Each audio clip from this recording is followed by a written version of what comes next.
I took a flight last week, and I saw 2 sites that I thought were noteworthy for nerds like us. Wait, you saw somebody using Overcast in the wild? Saw someone using Overcast while wearing a Vision Pro. Neither of those things. That's impressive. Well, I don't know how you would see that. But exactly. But first, here, I'll send this picture in Slack. I saw this across the aisle and ahead by 1 seat. What app is he using? Flighty? That's right. That is our friend Ryan Jones's app, Flighty. Yeah. This is... Look, I'm always looking to see what people are using on their on planes and trains and stuff. Is this a rare site? Isn't Flighty like super popular? I think it, but I sent it to Ryan, and he said he's never seen it in the wild either. Wow. So not only was this person using Flighty, the guy behind him was also using Flighty. Huh. Everybody should be using Flighty. Like, I don't even fly that much, but like, seriously, if you don't have Flighty, I fly so rarely, but it's still worth it for me to track other people's flights. I track my family's, like, 'cause my wife travels for work a lot. I have Flighty just to track her flights. I'm not even the one flying. It's still worth it. Yeah, it's fantastic. And I should briefly interject that when Flighty was new, it was priced fairly, but for someone who flies only a couple times a year, I found it to be very expensive. But since that time, and I'm not saying their price was unfair, it's just because I never fly, I didn't really, need it. But they've since added a pay as you go, like a weekly plan, which is $5 a week. Yeah, that's what I get.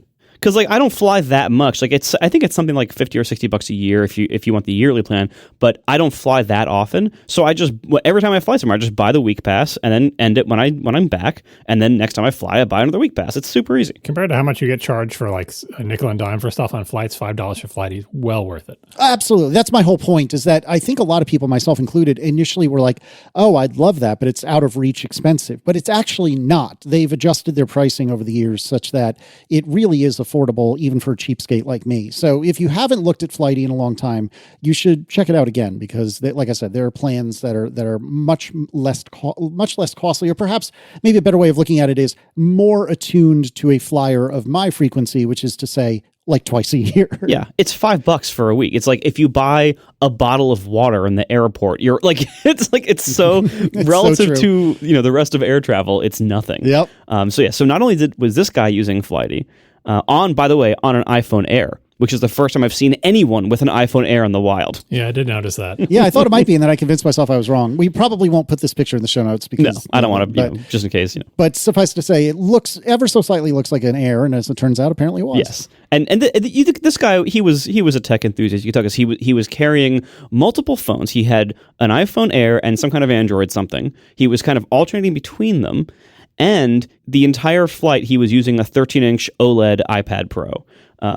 As his main entertainment device. So this guy was obviously like a nerd of some kind, but nothing compared to the nerd that was sitting behind him, who was also using Flighty here and there. Here, I'll send the second picture to the guy. Oh, look at that. There he is. Look at that. So we're looking at a picture of a gentleman with a Vision Pro on. It's hard to tell, you can't really tell if it's an M5 Vision Pro or not, but I can tell you it 100% has the new dual knit, whatever they call it, headband, which is the Pro Move. And this man looks like he is watching a movie and living his best life. This is the first time I've seen a Vision Pro being used in the wild outside of Apple events. So this man was using a Vision Pro for the entire flight. He was, based on the fact that he was not moving his hands most of the time, I could tell that he was mostly probably just watching a movie or something the whole time. But I did see him do the relatively complicated, bring up control center and change the volume gesture, where he, you turn your hand upside down, and I saw him do that once. Now, this is the brand new strap. This picture was taken last week, one day after the strap came out. And he had a third-party case that is not sold in Apple stores. So I'm thinking he probably did not just buy the Vision Pro that day or the day before. Sure. Because no one on their day 2 of Vision Pro ownership, nobody would know that gesture. the volume adjustment, right. Weird hand turn upside down thing. I knew it on day 2 of having Casey's. Well, but you're an exception to the rule, okay, sir. But I do take your point, but you're an exception. Unless it could be, and I hope this doesn't come across in a bad way, because I mean this genuinely, but what if this was, he doesn't strike me from the way he looks. Again, I'm sorry, there's no picture in the show notes, but it doesn't strike me as a person who has saved up for 2 years to buy Vision Pro, but like in the occasions when I am really amped about getting something and I save my money for it, you bet that me of all people has read the manual front to back, inside and out 13 times before it arrives. If you bought it and had a flight, you'd definitely be using it on a flight, just like you were trying to set up your new phone on the way to the airport. Exactly. But yeah, so but because you have the third party case, so my theory is either he's a John and has read everything and did everything and even maybe pre-ordered the case, or he has either bought both Vision Pros or he at least bought the new strap on day one and then immediately took a flight with it. But I gotta say, seeing it in the wild, it was a weird look to see on a plane, to be honest. But we did find one person in the wild who uses the Vision Pro on an airplane. All right, we should do a little bit of shilling. Let's talk about the ATP Holiday Store, which is back, baby, at atp.fm/store. John, can you take us through maybe not every single product, but at least the highlights or the new products for this season, please? Yeah, so to start off with the Chicken Hat 2.0, new version of our Chicken Hat, our reproduction of my really old hat. It's a little bit bigger than the old one, and the logo's in the middle, but that's not the important part. We have some important Chicken Hat follow-up from Ben Kane. Last episode, I was trying to describe the Chicken Hat for people who'd never heard of it, and I said, well, when you put it on, it looks kind of like a triangle on top of your head, and when you wear it, it's like vertically, it makes like a ridge in your head, kind of like the comb on a rooster. And I had said, a rooster, I know not technically a chicken, but you know what I mean, like the little flappy thing that's on the top of the head of a chicken. Ben Kane writes, a rooster is in fact a chicken. Male chickens are roosters, female chickens are hens. That is all. Thank you, Ben, for the clarification. I feel better about describing it as a comb on a rooster. So anyway, the Chicken Hat 2.0 is there. Limited quantities. We had to guess how much we would sell. We haven't sold them all yet. Hopefully we will sell them all. But if you want one, you should get one because they might sell out, or we might be selling them for the next 5 years. We'll see. And speaking of selling out, the mugs have sold out. Thank you, everybody. Last episode we had 10 mugs. When we finished recording the episode, we had 10 mugs. So nobody in the live chat room bought them, but subsequently people have bought them. The mugs are sold out. Hallelujah, the mugs are sold out. Other new notable products, we've got an ATP quarter zip, which is proving popular for people who don't like their zippers to go all the way down. It's got an embroidered ATP logo. Looks nice. We have the ugly ATP Tahoe shirt to memorialize Tahoe, which we may talk about in the topic section. We have the very popular ATP T568A and T568B Ethernet wiring standard shirts that transform our logo, like to change the 6-color apple stripe things in the ATP logo to be the colors of the conductors, so the wire jackets in Ethernet connectors according to these two different standards. There's different wires in different orders. If you know, you know. Lots of people asked. Wait, hold on. Are you going to talk about quantities? That's exactly what I was about to do. Lots of people asked, how is that going? How's 568A versus 568B? What is selling more? I can tell you that right now, it's basically 2-to-1 B to A. B is selling twice as much as A right now. Now, on that topic, because I always forget which one of these is which, so I went to the Wikipedia page, because I personally don't have any experience in working with these wires. I've never crimped an Ethernet connector, although I've seen these wires inside them, and I'm aware of it conceptually. So I don't know the cultural... I don't know what the cultural weight of these different standards, but I'm kind of surprised that it's 2-to-1 B to A. Here's what Wikipedia has to say on this briefly. Sorry for the tangent. 568, the 568 standard recommends T568A pinout for horizontal cables. This pinout is compatible with 1-pair and 2-pair universal service order codes, or USOC pinouts. The U.S. government requires it, that is, it requires 568A, in federal contracts. The standard also allows, only in certain circumstances, the T568B pinout, quote, if necessary to accommodate certain 8-pin cabling systems, i.e. when and only when adding to an existing installation that uses a T568B wiring pattern. In the 1990s, when the original standard was published, the most widely installed wiring pattern in unshielded twisted pair cabling infrastructure was AT&T's 258A Systemax, hence the inclusion of the same wiring pattern as T568B as a secondary option for use in such installations. Many organizations still use T568B out of inertia. So all you B people out there, 2-to-1, B, are you using B out of inertia? Because you're using an existing thing that used the AT&T 258A Systemax standard in the 1990s? Why 2-to-1 B? It seems like A is the recommendation.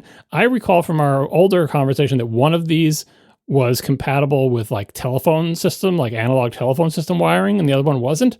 But these two paragraphs from Wikipedia don't tell me which is which. But Are you still using T568B out of inertia? Did you buy the B t-shirt out of inertia? 2-to-1 B to A. Fascinating. I'm assuming this won't change. I don't want to change anyone's mind. Say, but you pick whatever you want, B or A. It just, lots of people really like B. Some people, we have some follow-up maybe next week or something, saying that they weren't even aware that there were other ways to do it. Like they just did B or just did A, and that was that's just the order they go in. What do you mean there's another way? So anyway, we've got shirts for both, and we've got our M5 shirt and our Mac Pro Believe shirt and all our other ATP stuff. That's it for the store. We've got, I think, one more week where we're going to talk about the store, so don't dilly-dally. If you want something from the store, you should get it now. Oh, and we have ATP membership, gift memberships available as well. You can buy them anytime, so you don't have to buy them during the store thing. But just FYI, if you sign in to ATP.fm with your membership account, or even if you don't have a membership, you just sign into ATP.fm with the account that you made that you can buy membership or not with, you'll get a link on the store page. You can email that link to anybody who you want to buy you an ATP membership for the holidays. Say, hey, I want an ATP membership. Follow this link. It'll let you buy one. All it does is pre-fill your email address in a form. But, the email address has to match the email address that you sign into ATP.fm with. So anyway, gift memberships as well. So tune in next week for our final pitch for ATP merch. But that's what we've got. Since John was courteous enough to speedrun that pitch, I will just tell you that this is the time where I remind you that every single sale, someone will tweet at me and say, oh, no, I'm that person that forgot to do it. So if you're driving, use your turn signal like an adult and pull over and go to atp.fm/store and make your purchase. If you're walking, meander your way to the side that is not traveled, typically the right in places like America, kind of pull over as you're walking and go to atp.fm/store and make your purchase. Do not forget, do not be that person. You will be made fun of mercilessly. Not really, but still, I will laugh. Don't be that person, atp.fm/store.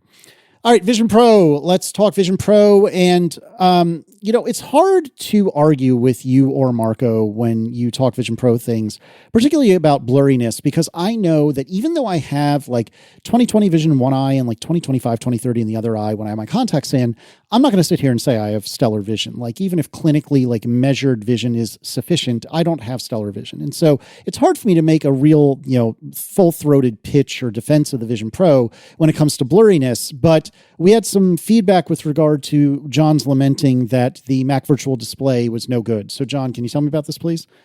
Yeah, I had said that basically using Mac Virtual Display with my 2019 Mac Pro and my Pro Display XDR basically unretinaed my display. Like the display was the same as it was in physical space, only now when I'm looking at it in virtual space, it looks like it was no longer a retina display.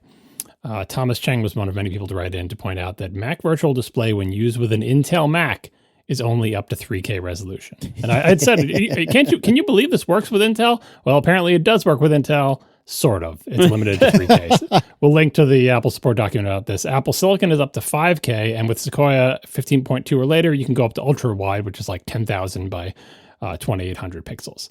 And by the way, a 1.5K would be a true non-retining of a 6K display because, every non-retina pixel becomes 4 retina pixels. So that's how that math works. I did try the Vision Pro. Once I learned this, I tried it with one of my Apple Silicon Macs. It's way clearer. It's clearer to the point where I feel like now the clarity is being limited by the displays in the Vision Pro. Again, as we talked about when we did the math on this when the product first came out, it's not as sharp. There's not enough pixels inside that display for it to be as sharp as an actual retina display. But boy, is it better. Going from 3K to 5K does make a significant difference. In fact, I was using it with the Studio display connected to a Mac Studio, fittingly. And I did the thing where I made the virtual display the same resolution as the physical display, and I put it directly on top of the physical display. You know how it snaps to maybe you don't know. When you're moving the virtual display around, it will snap to the vertical surface of the display, like it knows that the display is there. And then you can size it so that you're looking, put pass-through on and everything. You're looking at your room, you're looking at your display, only what you're seeing is not the light up pixels that are in your display. I think the display is turned off when Mac Virtual Display is happening. Instead, what you're seeing is the virtual display, and that's a great A/B test. It does look a lot better. It's not as sharp as the display, but it is way better than 3K. By the way, just to save us some email, John, you're totally wrong that 1.5K is not the non-retina of 6K. 6K is not talking about the area of the screen. It's talking about how wide it is on the horizontal dimension. The Pro Display XDR is 6,016 pixels across the top, and it's equivalent in size to a non-Retina that would be 3,008 pixels across the top. So 3K really is the non-Retina version of 6K. It's not 6K is not the total number of pixels? Nope, it's 6016 by something. Well, we should do the math to see if it comes out to be that. And 5K was 5120, I think, by something. Yeah. No, now that you say that, you're exactly right. Well, Michael. but I didn't even think about it. 6,000? Yeah, I guess so. I mean, the Ks are annoying. You can guess so, but it's correct.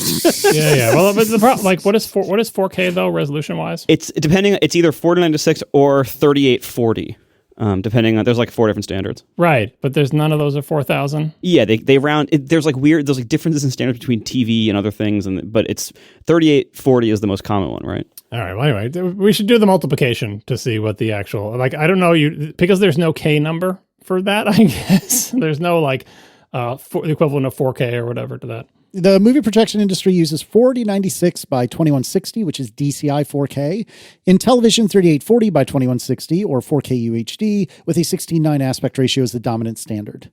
Yeah, and for computer monitors, 2560 by 1600 was the old big monitor size, and then 5K was doubled the 2560. Oh yeah, 5120. Yeah. Mm-hmm. And then the XDR, it got a little bit bigger, but it was already Retina, so there kind of was no 1X like 3000. What is the XDR again? 6016 by something. 6016 by something. Yeah, I don't know.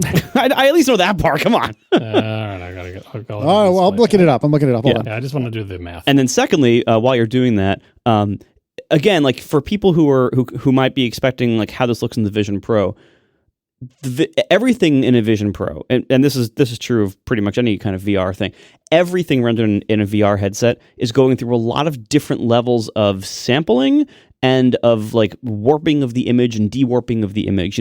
Between what you're viewing, like what's being rendered in the world is a polygon that shows your computer monitor textured onto it that could itself be positioned somewhere in your field of view, possibly at an angle and not taking up all the pixels in your field of view. And then your field of view is, a square-ish screen that's being warped to create like a dome around you with optics. And so there are more pixels per inch in the middle of the field of view than there are as you get closer to the edges because of that warping effect. So the number of pixels being theoretically rendered of the source monitor in a polygon rendered in a warped view, like you're going through a lot of different levels of sampling and warping here. So it's never going to be sharp. And you're going to end up seeing effectively far fewer pixels than what these numbers actually are. Well, I mean, it could be sharp if the displays had way more pixels, but as we calculated when the thing came out, even dead center in the displays, the best case scenario, it doesn't have the number of pixels per degree as the actual screen does at normal viewing distances. And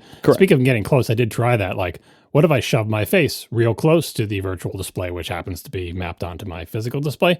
I think it makes it disappear when you get too close or something. Like, it doesn't, there's a point of diminishing returns where it gets angry that you're coming too close to it, and it's shy. It doesn't want you to see its flaws. Yeah. And anyway, like obviously if your nose is touching the monitor, you can't really use the monitor at that distance. So I did, it's 6016 by 3384, and that's about 20 million pixels. It's the 1.5K thing is interesting because the number of points is 3008 by 1692. So it's kind of like 3K points, but 6K pixels if you're going to use the 6K terminology. And I don't know what, like when Apple says it's limited to 3K, do they mean is literally limited to 3008 by 1692?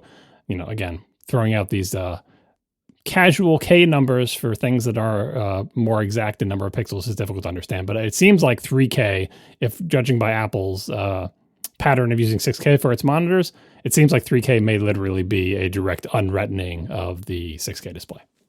All right, and then Nick wrote to point out, which is something I knew but didn't think of in the heat of the moment, tapping and holding on the X, which if you imagine a Vision Pro window, and you don't have to have Vision Pro to have seen this, under the Vision Pro window is a bar that's very similar to the affordance for swiping, the like app switching affordance on the phone, and it's just a horizontal bar. And to the left of that horizontal bar, there's a circle with an X. And Nick writes, tapping and holding the X lets you hide other windows. And the context here was John saying there is no window management in the Vision Pro, which is mostly true. But Nick reminded me that, and reminds us that if you tap and hold the X, it'll let you hide every other window. Yeah, that goes a long way towards solving my problem, which is like, I don't want all these other windows there, but I also don't want to close them, but I also don't want to move them to the sides. Just hide others. That really helps.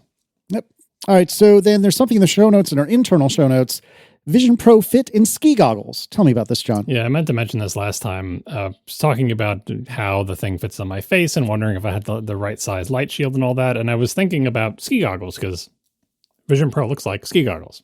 and I have experience wearing ski goggles. And I'm like, these fit issues, why did I never have this problem with ski goggles? And the answer is that ski goggles, even though they look very similar and they even have the same kind of like foam around like the part that smushes against your face, the thing with ski goggles is the goggles themselves are made of flexible plastic, rubberized plastic, and they bend. They bend around your face. So whatever size and shape your face is, they curve in kind of a U shape, and the strap pulls them against your face and it bends them, and then the foam makes up for the lumps of your face and all the other stuff. And Vision Pro, obviously the aluminum part is not bending, at least you hope. Now the light shield, in theory, could accommodate this by being more accordion-like, but the light shield seems pretty rigid. Like, the light shield will deform a little bit, and it does have the interchangeable foamy pads on them, but the sort of the gray body of the light shield, I wonder if they made that more accordion-like, more squishy, so that it would that pressing it against your face would mold that. I guess part of the problem is that in ski goggles, the straps are pulling the plastic thing back on your face, but the straps don't attach to the light shield. So there's nothing pulling the light shield back on your face, right? Like that's why I was saying I had little gaps by my temples, because nothing is pulling that back on my face. Now, obviously the entire metal frame is pushing the light shield against my face, but you don't want that to push too hard. So anyway, that's just my thought on the fit of this. I think if they make a second version of this, they should consider making the light shield more compliant. I'm not suggesting they make the body of it bend, although they should make it out of plastic. But I understand making the body of it bend is unfeasible with precisely aligned motorized displays inside there. Like, I get that's not going to happen. But that's my thought about fit for another week of wearing this thing. We are sponsored this episode by Paka. You tried cotton, you tried cashmere, but have you tried alpaca? It's softer than cashmere, warmer than wool, and still breathable. That is the Paka hoodie, and it's about to be your new go-to layer. Paka makes performance apparel from alpaca fiber, one of the world's most sustainable natural fibers. Their best-selling hoodie is softer than cashmere, warmer than wool, and breathable. So it's lightweight, but still cozy. It doesn't stretch out, it doesn't pill, and it's somehow keeps you warm even when it's cold and cool when it's hot. Basically, it adapts to wherever life takes you. The Paka hoodie is built for your real life. It's thermoregulating, it's odor resistant, it's durable and made to last. You don't have to baby it. You don't have to specially care for it very delicately. You can just treat it like a nice hoodie because it is a nice hoodie. Each one is handcrafted in Peru by artisans who stitch their name right into the tag. So it's really personal and it's a signature of their quality and care. Over 100,000 people have already picked up the Paka hoodie. And it's also, made sustainably and ethically from traceable alpaca fiber. And it supports the communities and artisans in Peru who bring it to life. So check it out. They sent me one to review. It's really nice. The fabric feels great. I haven't had too much time to see how it lasts over time yet, but it feels really durable. I don't feel like I need to baby it, or make sure it doesn't touch anything. It feels good. It's a really nice fiber. I haven't used alpaca before, but I've heard great things about it, and I was really excited to try it out. Right now, when you order your Paka hoodie, they'll throw in a free pair of their alpaca crew socks, which might be the only thing better than the hoodie. They're seriously great. They keep your feet dry. They don't stink, and they're just super cozy. And they also have a lifetime guarantee. So Paka dares you to wear these out, and if you actually can, they'll replace them. So level up your hoodie game. This is your sign to do it now. Grab your Paka hoodie and a free pair of alpaca crew socks by heading to go.pakaapparel.com/ATP and use code ATP. That's go.pakaapparel.com/ATP and enter code ATP. Thanks to Paka for sponsoring our show. All right, Andy Lang writes, now that vapor chamber cooling is a thing in the iPhone, do you think this technology would come to the fanless M5 MacBook Air? I have an M3 MacBook Air, and sometimes it does get quite hot. And then Mark Gurman wrote, when was this? Recently, because I can't tell. But Mark Gurman wrote, a vapor chamber in the iPad Pro is on the roadmap. Now, note I said iPad Pro, not MacBook Air. Apple is now working on the feature with plans to integrate it as soon as the next round of updates. The company's on an 18-month upgrade cycle for the iPad Pro, suggesting that the vapor chamber could be added around spring of 2027. A vapor chamber would help distinguish the iPad Air and iPad Pro lines. The Air has been drifting further into high-end territory. It got a Pro-size 13-inch screen for 2024 and is set to receive an M4 chip next year. So it doesn't answer the question about the Air, but it does mention the iPad Pro quite obviously. Yeah, so I think the vapor chamber is particularly useful for devices where you want to move heat and it has to be really thin, because if you watch that vapor chamber video we linked ages ago, the key feature of the vapor chamber is really, really thin. So if you're going to put this in a phone or in an iPad, and the iPad Pro is even thinner than the phone, you want something thin. And the MacBook Air, they could just use a thermal pad or like maybe there's not enough room for a heat pipe, but like they have more options in the MacBook Air. That said, no one's going to turn their nose up at a vapor chamber in a MacBook Air, and it's conceivable that the MacBook Air could get thinner over time. So I think it is an appropriate, I think the MacBook Air could use better heat movement. Let's put it that way. I mean, we've seen that with Max Tech always breaks them open and like adds whatever cooling thing they can think of inside there, new thermal pads or some other thing, and that just makes such a huge difference. And so you're like, there's room to make the MacBook Air spread its heat better. And if it's not a vapor chamber, then something would be useful. So I think Andy has a good idea, but it seems like Apple is going to put them into the iPad before they get to the MacBook Air, at least according to Germer's rumors so far. I'm a little curious though, like, we heard in the past, and I believe this has been verified, that like the MacBook Air, because of various like safety requirements, that laptops can't get above a certain exterior temperature because it'll burn people's laps, and certain regulatory requirements, or maybe just conventions, I don't know. But basically, the MacBook Air does not conduct the heat from the processor directly to the exterior casing. Instead, it kind of just heats up the air cavity inside of the MacBook Air. And that's obviously limiting in certain ways, but it doesn't bond the heat directly to the exterior casing. I wonder if they would switch to something like a vapor chamber. What are they moving the heat to? Would it just be like some other larger piece of metal inside the case? No, they put it to the case, like just like they do on the phone. Like the whole point is if they had bonded the SoC to the case, it would make one little hotspot because it's harder for the heat to move through the thick aluminum case. The whole point of a vapor chamber is it moves heat real quick from where it's produced to the outer edges, right? So if you imagined a MacBook Air size vapor chamber, it would solve the problem of the hot spot in the case by not making the heat have to propagate through the relatively thick aluminum of the case and thus forming a really big hot spot that could burn your leg or whatever.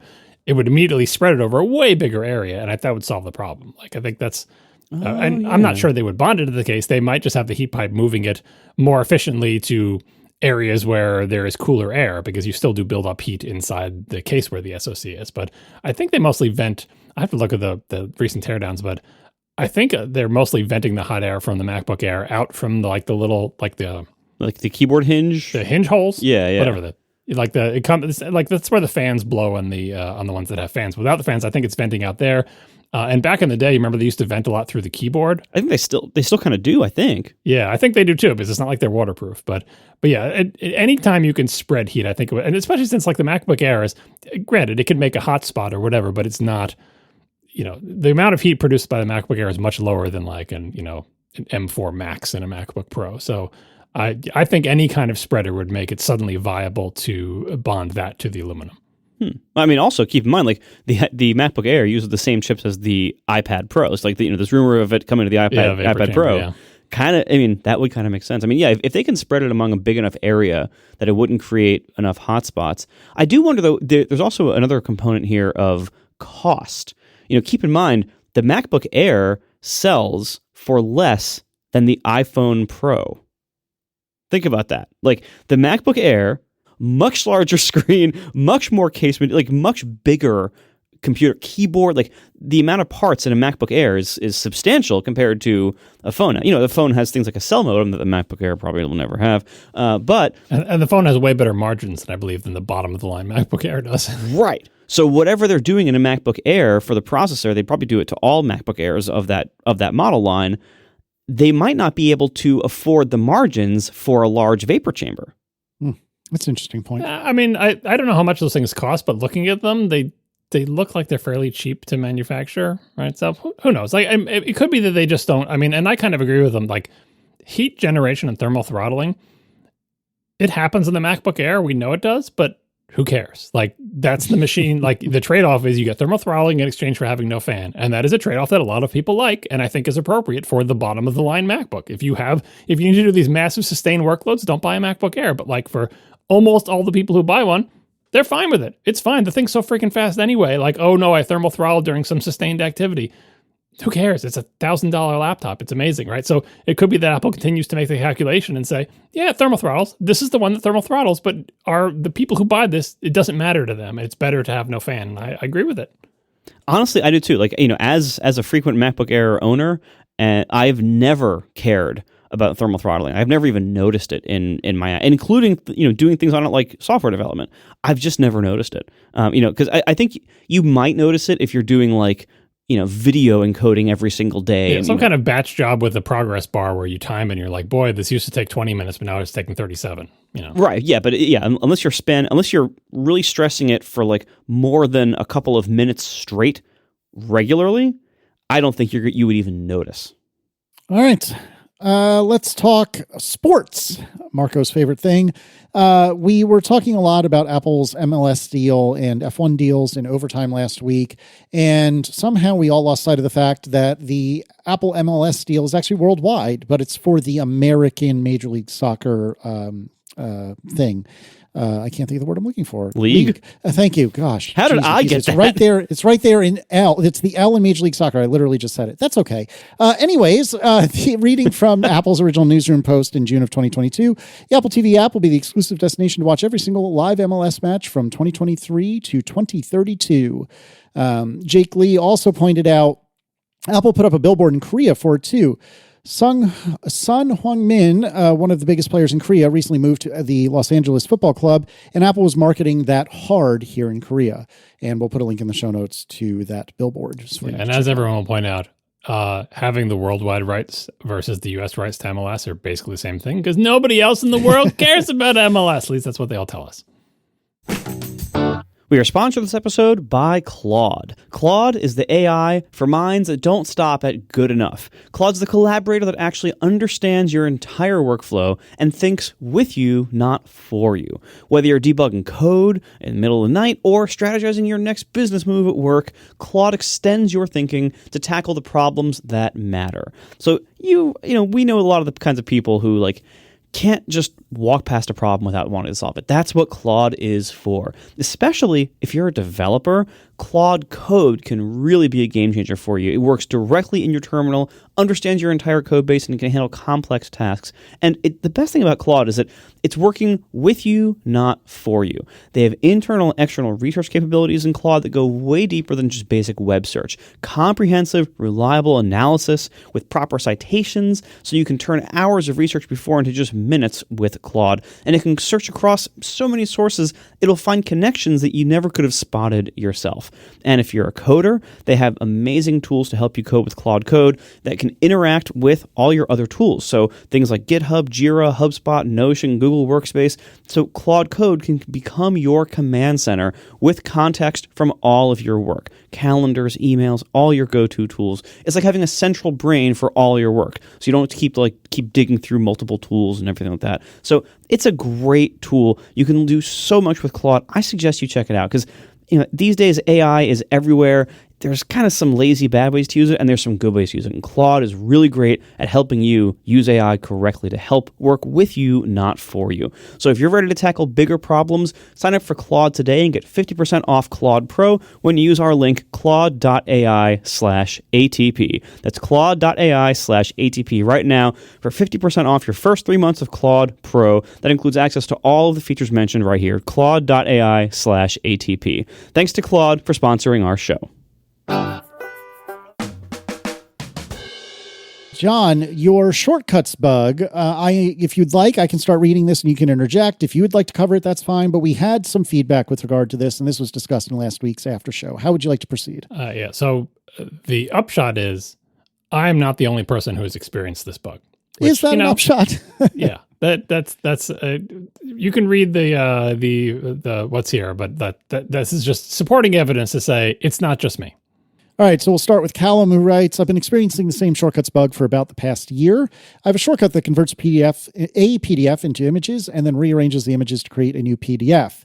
Every month I run it, rename the new PDF in Finder, and upload it to Google Drive. Sometime later, it just disappears, and I have to re-download it from Google Drive. I thought I was going mad.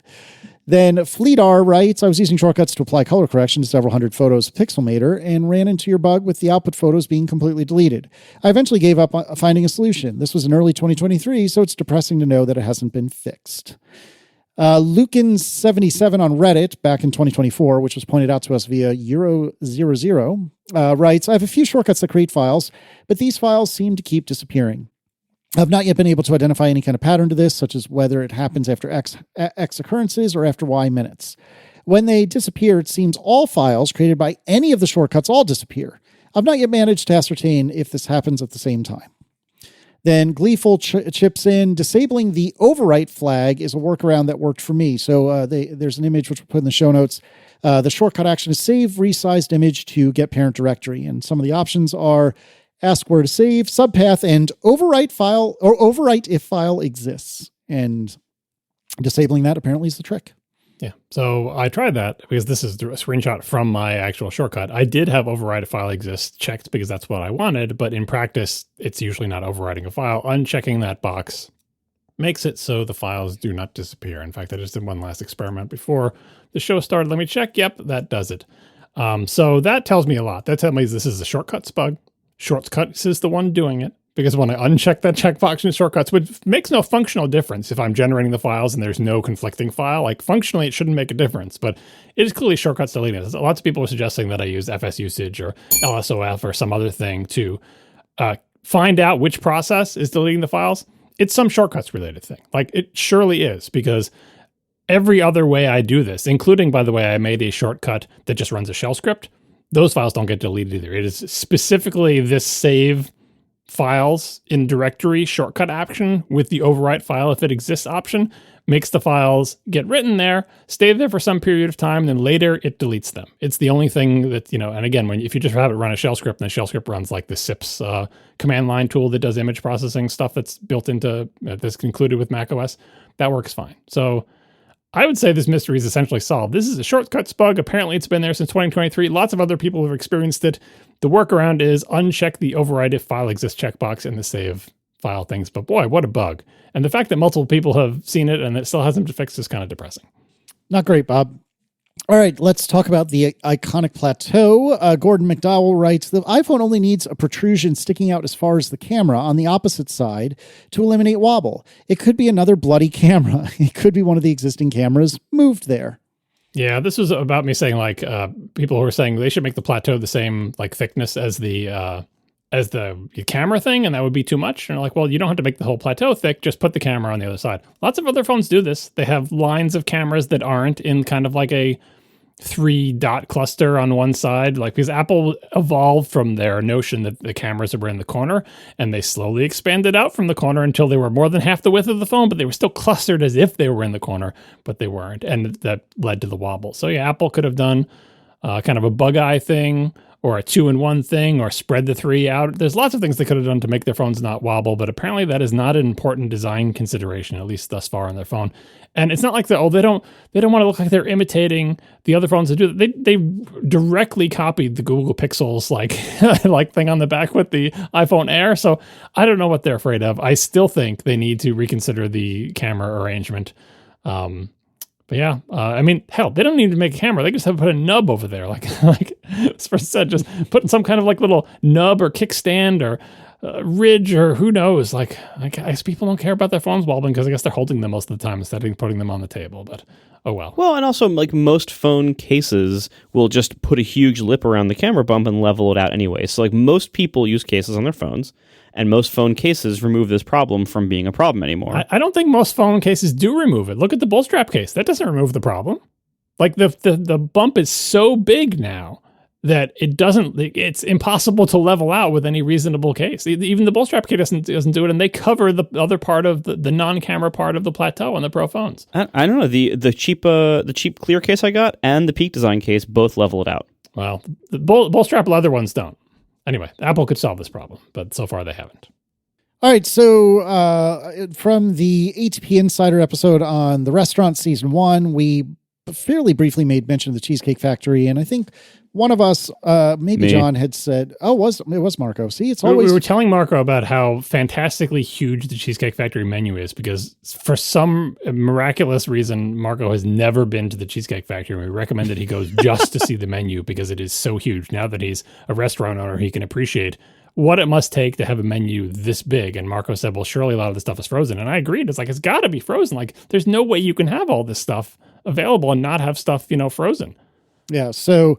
we found, I don't know who pointed this out, I'm sorry, but somebody pointed to the Daily Meal website, which reads, despite the fact that a long menu is usually a red flag that the food is at a restaurant is pre-made and reheated, the opposite is the case at the Cheesecake Factory. All 250 menu items or more are made from scratch every day with fresh ingredients. But the same can't be said for the cheesecakes. All the cheesecakes are delivered to the restaurant frozen and then defrosted before serving to customers. There's no name associated with this because a lot of people sent this in. There's a lot of Cheesecake Factory fans out there who wanted to defend the honor of the Cheesecake Factory and say, no, it's not frozen. And how excellent is it that a place called the Cheesecake Factory has all fresh food except the cheesecake, which can make it at a factory? Well, so if you go through the history of the thing, it started with somebody who was making cheesecakes in their basement, and then she was making the cheesecakes for the restaurant until it became like untenable for her to do it. But anyway, frozen or not, the cheesecake at the Cheesecake Factory is good. If you like cheesecake, they make good cheesecake. So I'm not going to besmirch the frozen cheesecake. I don't care if it's frozen. It tastes pretty good.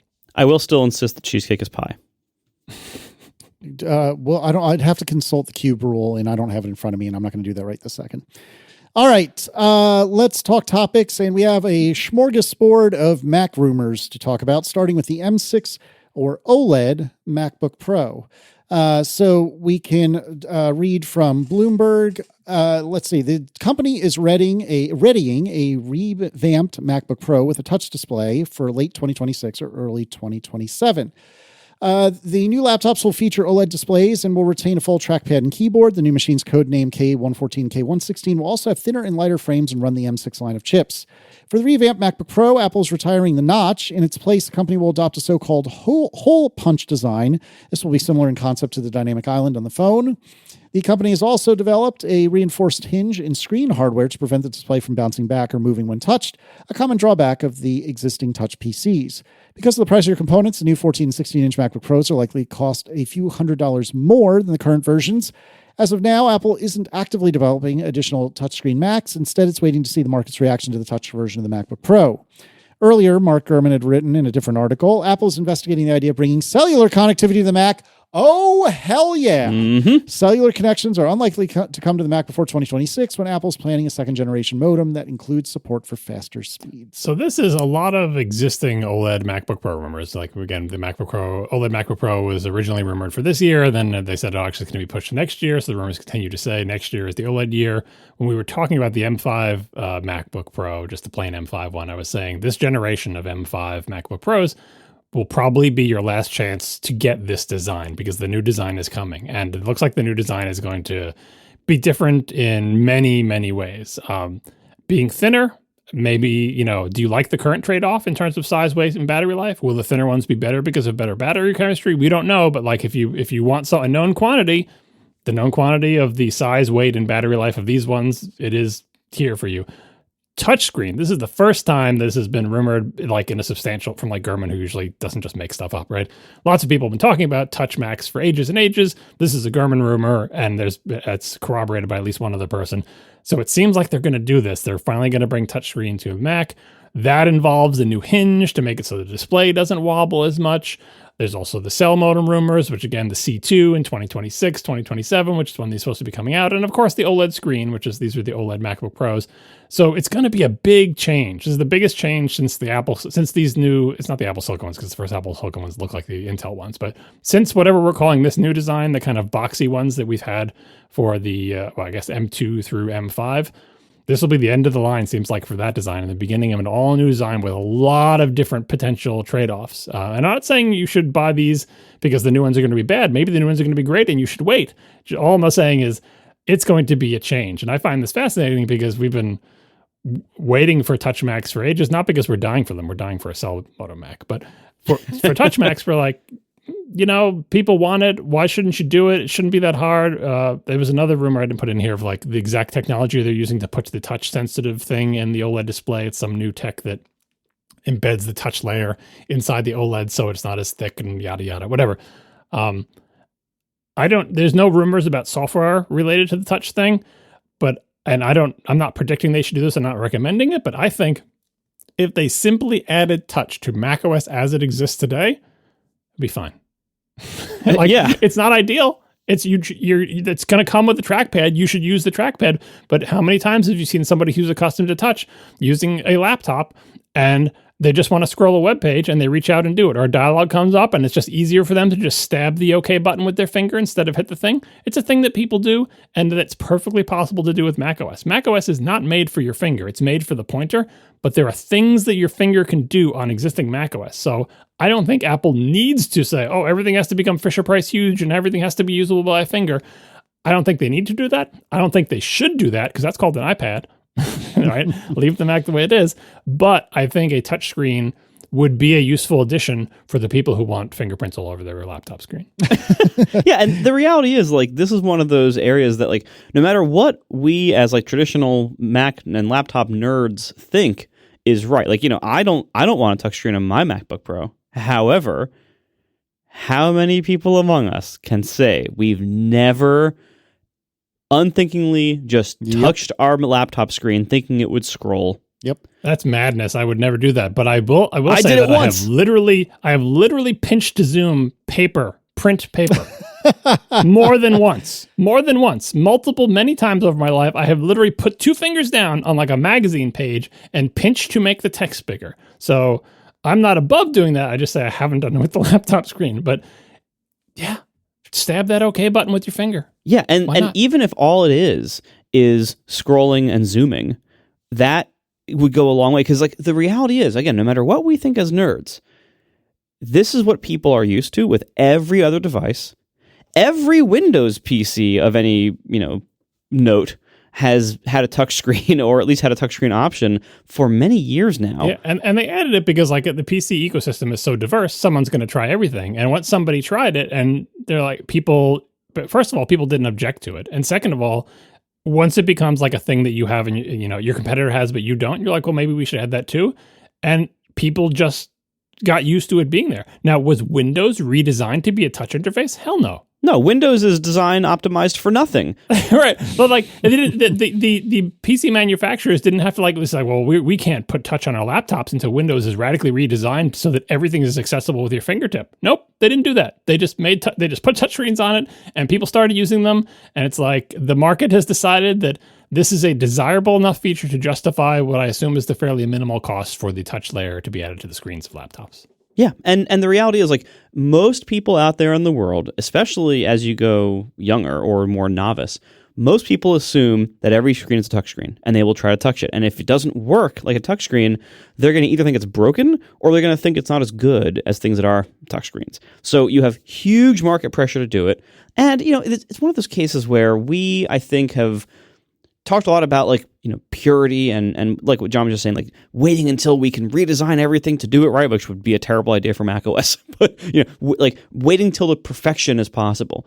And this is a thing that Apple and us, but Apple often gets stuck in this kind of thinking of they can't just pinch their nose and do something imperfect. They wait until they can do something perfectly, and in the meantime, they don't address it at all or have something horribly broken, because the perfect is the enemy of the good.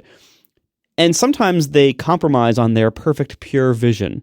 For instance, slowly turning the iPad Pro into a laptop, which is what they have done. Like the iPad originally was like you pretty much only were intended to use it in portrait orientation unless you were watching some video, then you could rotate it.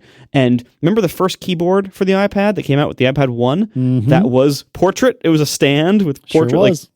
And then everyone was like, hey, this thing actually can work if you just turn it to its side and put a bigger keyboard on the bottom. And then eventually Apple made the iPad Pro and made their own keyboard that held it to the side. But still the camera was on the wrong side and the logo was on the wrong side. And they were insisting this is an everything device, but mainly a portrait device. And it's definitely not a laptop. And then slowly what they've done with the iPad is turn it into a laptop. They gave you landscape uses. They gave you landscape cases with keyboards. They added a trackpad and a pointer. Now they have resizable windows and like the Finder kind of sort of, and they have the dock kind of sort of. Like they've turned it into a laptop. All of this was in complete violation of their pure idea, the pure design, the pure ethos. But it's what customers wanted, and it made the product generally better for everyone. Because either you didn't have to use that stuff, and you could keep using it the way you always were, or you could use it the way you actually wanted to, like more of a laptop. And it turns out the iPad is a pretty good laptop for a lot of people. And so I think thinking about touch on the Mac, we should think about it the same way. The Mac is not going to be a great touchscreen device, probably ever, just the same way that Windows PCs aren't great touchscreen devices. But a lot of people want that and are assuming that will be there and are disappointed when it's not there, or they have bad experiences because it's not there and they try it and it fails. And so even though we don't want fingerprints all over our screens, similarly to how many iPad users don't want or use any of the multitasking features and never connect the keyboard to their iPads, there are so many people who want their MacBook Pros or their MacBooks to have touchscreens and assume they will and have bad experiences because they don't, that it should be there. It has reached the point of popularity and user pressure now that they should have touchscreens. I mean, it reached that point a while ago. But. Yeah, well, yes. And the rest of us who don't want fingerprints all over our screens don't have to use it. Yeah, and I think when Apple executives always talked about this, they've even back when Steve Jobs was still alive, I think he said similar things like, oh, your arm gets tired, having your arm up, touching a Mac, touch Macs are no good. But obviously with laptops, especially if you're literally using them on your lap, the screen isn't out in front of your eye line like an ergonomically correct desktop display. It's down. It's where an iPad screen would be if the iPad was in floppy laptop mode, or if the iPad is just up on a stand. It's lower, it's tilted, and it is more viable. And I'm assuming that's what they'll say. It's like, we've always said your arms will get tired, but with a laptop, you don't have to hold your arm up. It's down there. And I don't know how they'll spin it, but it's like, all I'm saying is that I think that this doesn't mean that like the new Apple display, which they'll come out with someday, I swear, will be a touchscreen. Because look, in the PC world, there's not a huge number of desktop displays that are touch displays. Because it is tiring to have your finger up like that. Now, I'm sure there are some, and especially if you have like a drafting table style touch PC, that's a different ball of wax, but Apple has never really made one of those. They still could, but they haven't. Although if they made one of those, it should probably run iPad OS or something. But like if they do, what I'm saying is if they do this with laptops, I would imagine, as the article says, although God knows how he could possibly know this, like, oh, they're gonna do it on the laptops and then just wait and see, and if people like it, maybe they'll expand it out or whatever. But yeah, laptops first makes perfect sense for putting the touch on things. And again, it will be fun to see how they market this. All right, a few other quick grab bag items. The other new Macs in development include updated MacBook Airs with the M5 chip. These devices are slated for release in the spring. Apple's also working on a refreshed Mac Studio, Mac Mini, and a pair of external Mac monitors dubbed J427 and 527. Sure they are. You'll notice that I have not yet mentioned the Mac Pro. Apple is exploring another major Mac change as well, a shift from the Touch ID fingerprint scanner to Face ID, but that remains years away. Years away. Oh my God, put Face ID on Macs. You know where you could experiment with that first, put it on the laptops. It's killing me that they don't put like... Yep. And the thing is, laptops is the place where they have an excuse, like, oh, the display is too thin.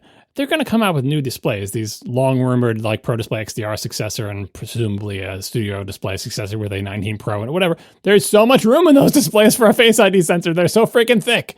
Put Face ID on the Mac. Stop. What are you waiting for? It's killing me. I mean, I know you guys are waiting for cellular, but Face ID on the Mac is just brutal. I don't know what they're waiting for. Like, it's just gather up those only put it on your own displays. It's another reason for people to buy your displays. You don't even have to like have it be third-party displayed. Only put it on your first-party displays. Anyway, yeah. Originally, when I put this in here, it was like this Gurman article was like other Macs in development: MacBook Air, Mac Studio, Mac Mini. Just not even a mention of the Mac Pro from Gurman. But then Brendan Shanks to the rescue. Brendan Shanks writes, new in Xcode 26.1 beta 3.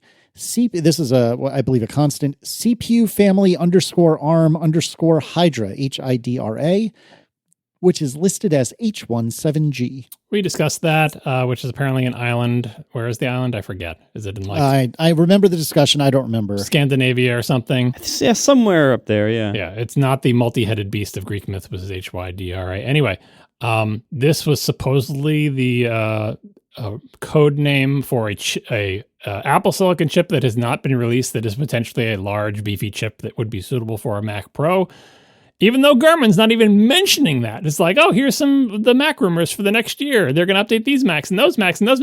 Not even a mention of the Mac Pro. Not even like no news on the Mac Pro or Mac Pro, like just nothing. Just doesn't even get mentioned, like it doesn't exist. Maybe the product is canceled. But then in the new beta of Xcode, a constant sneaks through that mentions the rumored code name of a chip that, as far as we know, has not shipped, is not one of the M5 chips slated for the MacBook Pros.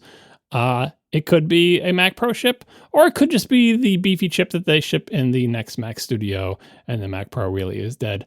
Who knows what will happen, but here I am out here trying to sell those Mac Pro Believe shirts, wearing mine in my heart every day.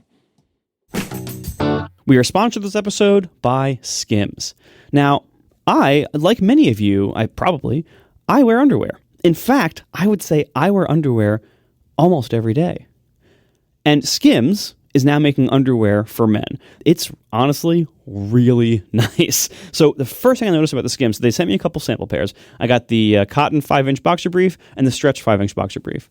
And the first thing I noticed is these fabrics feel great, and they look great, and they fit really smoothly on my legs and, other stuff. Now, granted, I'm talking about underwear, so, it's a family podcast. It can't be too specific here. But let me just say it feels really nice, and it looks nice. So one thing is, like, fashion-wise, they hit right at the thigh. It looks modern. It's a nice modern cut.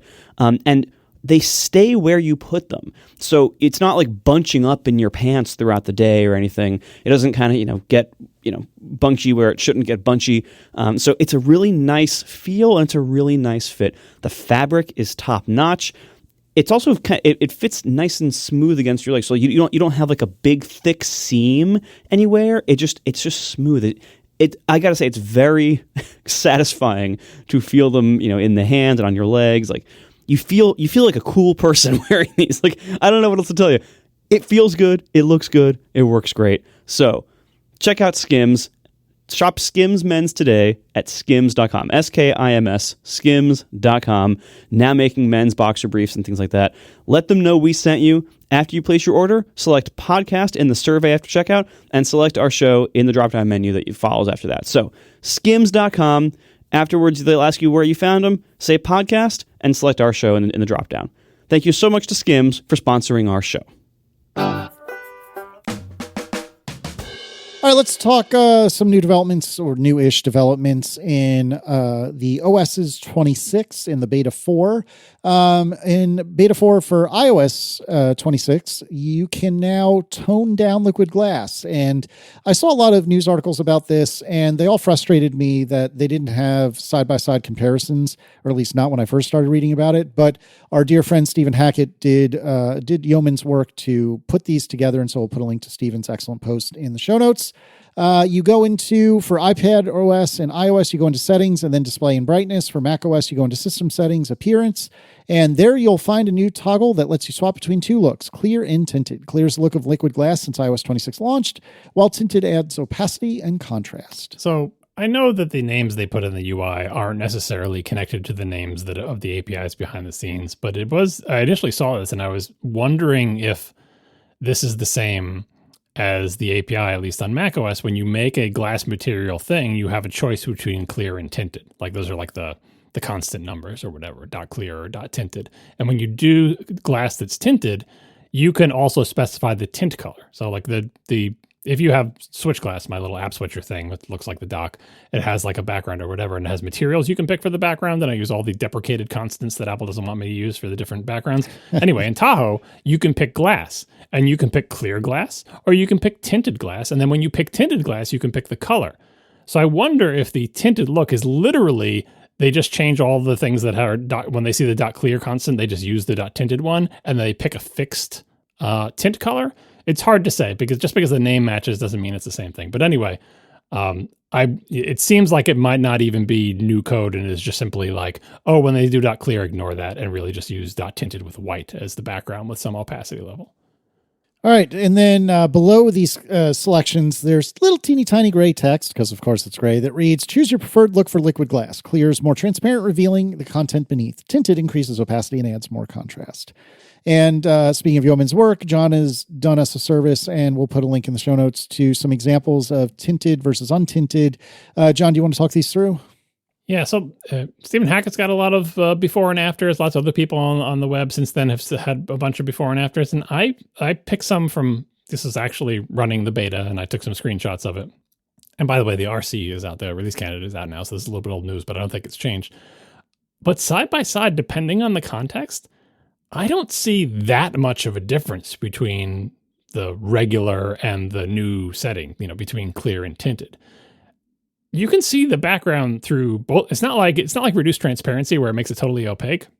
Like I was just in a messages thread. That's what you'll see is like part of messages, and it shows like a photo, like it's a white background with non-white photos. And the non-white photos clearly show through the tinted version. They show through more in the clear one, but there's still like, if you're going to make this setting, it seems so subtle. It seems like it's a little bit more opaque. Is that better?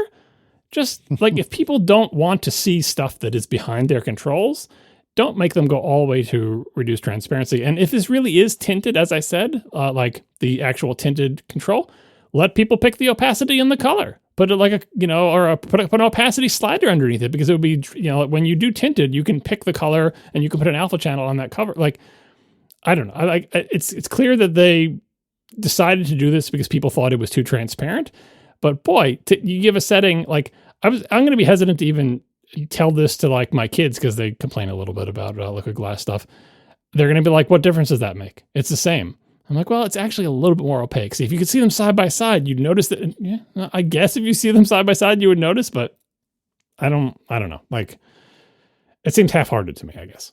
I can tell you. So as soon as the setting was released in the beta, I switched to it from my iPhone, and then at some point later, I didn't realize that there was also the option on the Mac, and so then like on my laptop that runs Tahoe, at some point, like a few days after using it on the phone full time, I saw a notification show up in Tahoe with the ridiculous overly glassy look, and it was immediately, I was like, ugh, like it jumped out at me so much. Well, here's the problem. On beta 4, changing that setting doesn't affect notifications. Oh, great. Like I tried when I was trying to do the screenshots. On Tahoe, you mean? Because on iOS it does. Yeah, I know. But when I was trying to do the screenshots, I'm like, I know, I'll do notifications because those are so clear they annoy me. So I turned the setting on, got a notification. It didn't change. It looks exactly the same. Now, maybe that was a beta 4 bug, and maybe in the RC it does change. But that's what I'm saying about it being half-hearted. On macOS, it doesn't even look like it's applying the setting to lots of places where you wish it would be applied, like notifications. Again, this is beta 4 knowledge. I haven't installed the RCs yet, but it seems a little half-hearted to me. That's and hopefully macOS will eventually apply it everywhere. But yeah, maybe it looks a little bit better in iOS. But reduced transparency really does reduce transparency, but it radically changes how things look, and I think it makes things look even uglier. So that setting is always there for you in accessibility, but this is pointedly not in accessibility. It's in settings appearance or settings display and brightness, which is a weird place for it to be. I guess there's no appearance equivalent in iOS settings. Anyway, when 26.1 comes out, this will be a setting, and if liquid glass is annoying you can give it a try. I can say also, again, like on the phone, having used this now for how long has it been, like 2 weeks, I can say it's great. It has been going great, and it is generally better. Liquid glass is not perfect with it, but I can say, like, after switching to this and then seeing, the glassy version on macOS, it instantly made the regular version of liquid glass look garish and tacky and already old. Like Liquid Glass has been out for 2 seconds, and it already, once you see something a little bit more toned down, it makes the shipping version look really old. It always looked tacky to me. And I think you can check this too, but I think even on iOS, like the play pause controls that hover over playing video, like in a pop-up window. The ones that directly get in the way of your content that it's trying to spotlight, yes. Yeah. I don't think those honor this setting either. I think they look exactly the same with the setting on or off. Well, those were so that's the clear style. That's clear. I know, but that's what I'm saying. But like, it seems weird to me. Like those are the most egregious. Those are so, because the content behind them is always, it's guaranteed to be something, uncontrolled because it's video. And those are the glassiest of the glassiest things for controls that I don't need to be glassy. Like I think they're too big and obtrusive as it is. I don't want them to have specular highlights and be warping and refracting things and all that crap. So I wish this setting applied to them, even if it only applied a little bit. It's so weird to me that you would put the setting in and say, yeah, but the clearest controls, those are accepted from this. Maybe, but to be fair, like that was those kind of controls, the ones like the playback over the video, those were always a more clear version than the default. That's not the default look. Those are actual .clear. Yeah, those are like, that's what I'm saying. The constant, it's confusing that they're using the same language as the constants because the settings here are clear and tinted, but there's clear and tinted glass in the OS, and this clear tinted setting only seems to apply to the not clear API, constants. It's confusing. Yeah, and I think, kind of broader picture, I think the fact that they had to add this so soon shows that they're getting a lot of pushback and people are having a lot of problems with Liquid Glass. And ultimately, there's a lot about the Liquid Glass design language that I don't think is good. There are some things that I think are nice. It's going to need a lot of tweaks. It's going to need a lot of adjustments. I think generally speaking, we will get to a place with it with a bit more iteration where it is actually pretty nice. But it's going to need a lot. It's going to need, work and time. And the fact that they're already fixing it, number one, you can say like, wow, lol, what a failure that they had to fix it so soon, which is valid. But at least they are fixing it. At least we are going in a direction where they're toning this down so quickly because maybe they got enough pushback that it needs the work that it needs. So that's promising, at least to me. And I think we will look back, similarly to how when iOS 7 was first unveiled at its WWDC, the fonts were these like super thin, like ultra light Helvetica. And over the course of the beta that summer, they iterated the design of iOS 7 to be less egregiously thin so that you could actually read text anywhere in the OS. That's happening to Liquid Glass. It just didn't finish during the beta. But I think we're seeing that process now in the point releases that, the most egregious versions of this are being tweaked now. Yes, it should have happened in July. It didn't, but at least it's happening now instead of having to wait till next summer. Well, it kind of happened in the betas. Do you remember there was, I forget which beta it was, maybe beta 3 or something? Where it added basically this. Super frosty. Yeah. Right? And I think, someone should dig up these screenshots, but I think it was the beta 3 version of this showed less stuff through controls than this new version does with the tinted setting turned on. So it's not like they turned it on and then there was some outcry from developers we talked about on the show. Like, you said it was called with liquid glass, but now I can barely see through the controls. It doesn't look like glass anymore. So like during the beta, it went really, really opaque. And then it went back. It went back to be more transparent. And the more transparent one is the one they released. Maybe not as transparent as the very first beta, but certainly more. It was not the most opaque of the betas, right? And then after release, now they're adding a setting to make it slightly more opaque. I haven't seen a lot of outcry about this, but we're all kind of sitting here waiting for when Apple starts forcing this update on people, which I'm assuming will happen 26.1. Is that when they usually do it? Usually.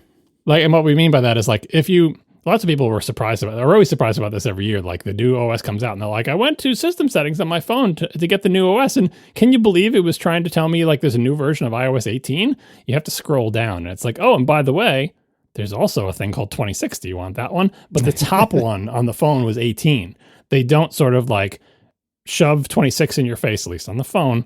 until the 0.1 release. And then people's phones are going to it's going to prompt them. It's going to be in system settings. It's going to be a badge. It's going to auto update overnight. Like all sorts of when they really push this out to the general public. And it's a good move because 26.0 was a mess and you don't want to push that out to everybody. 26.1 will be better.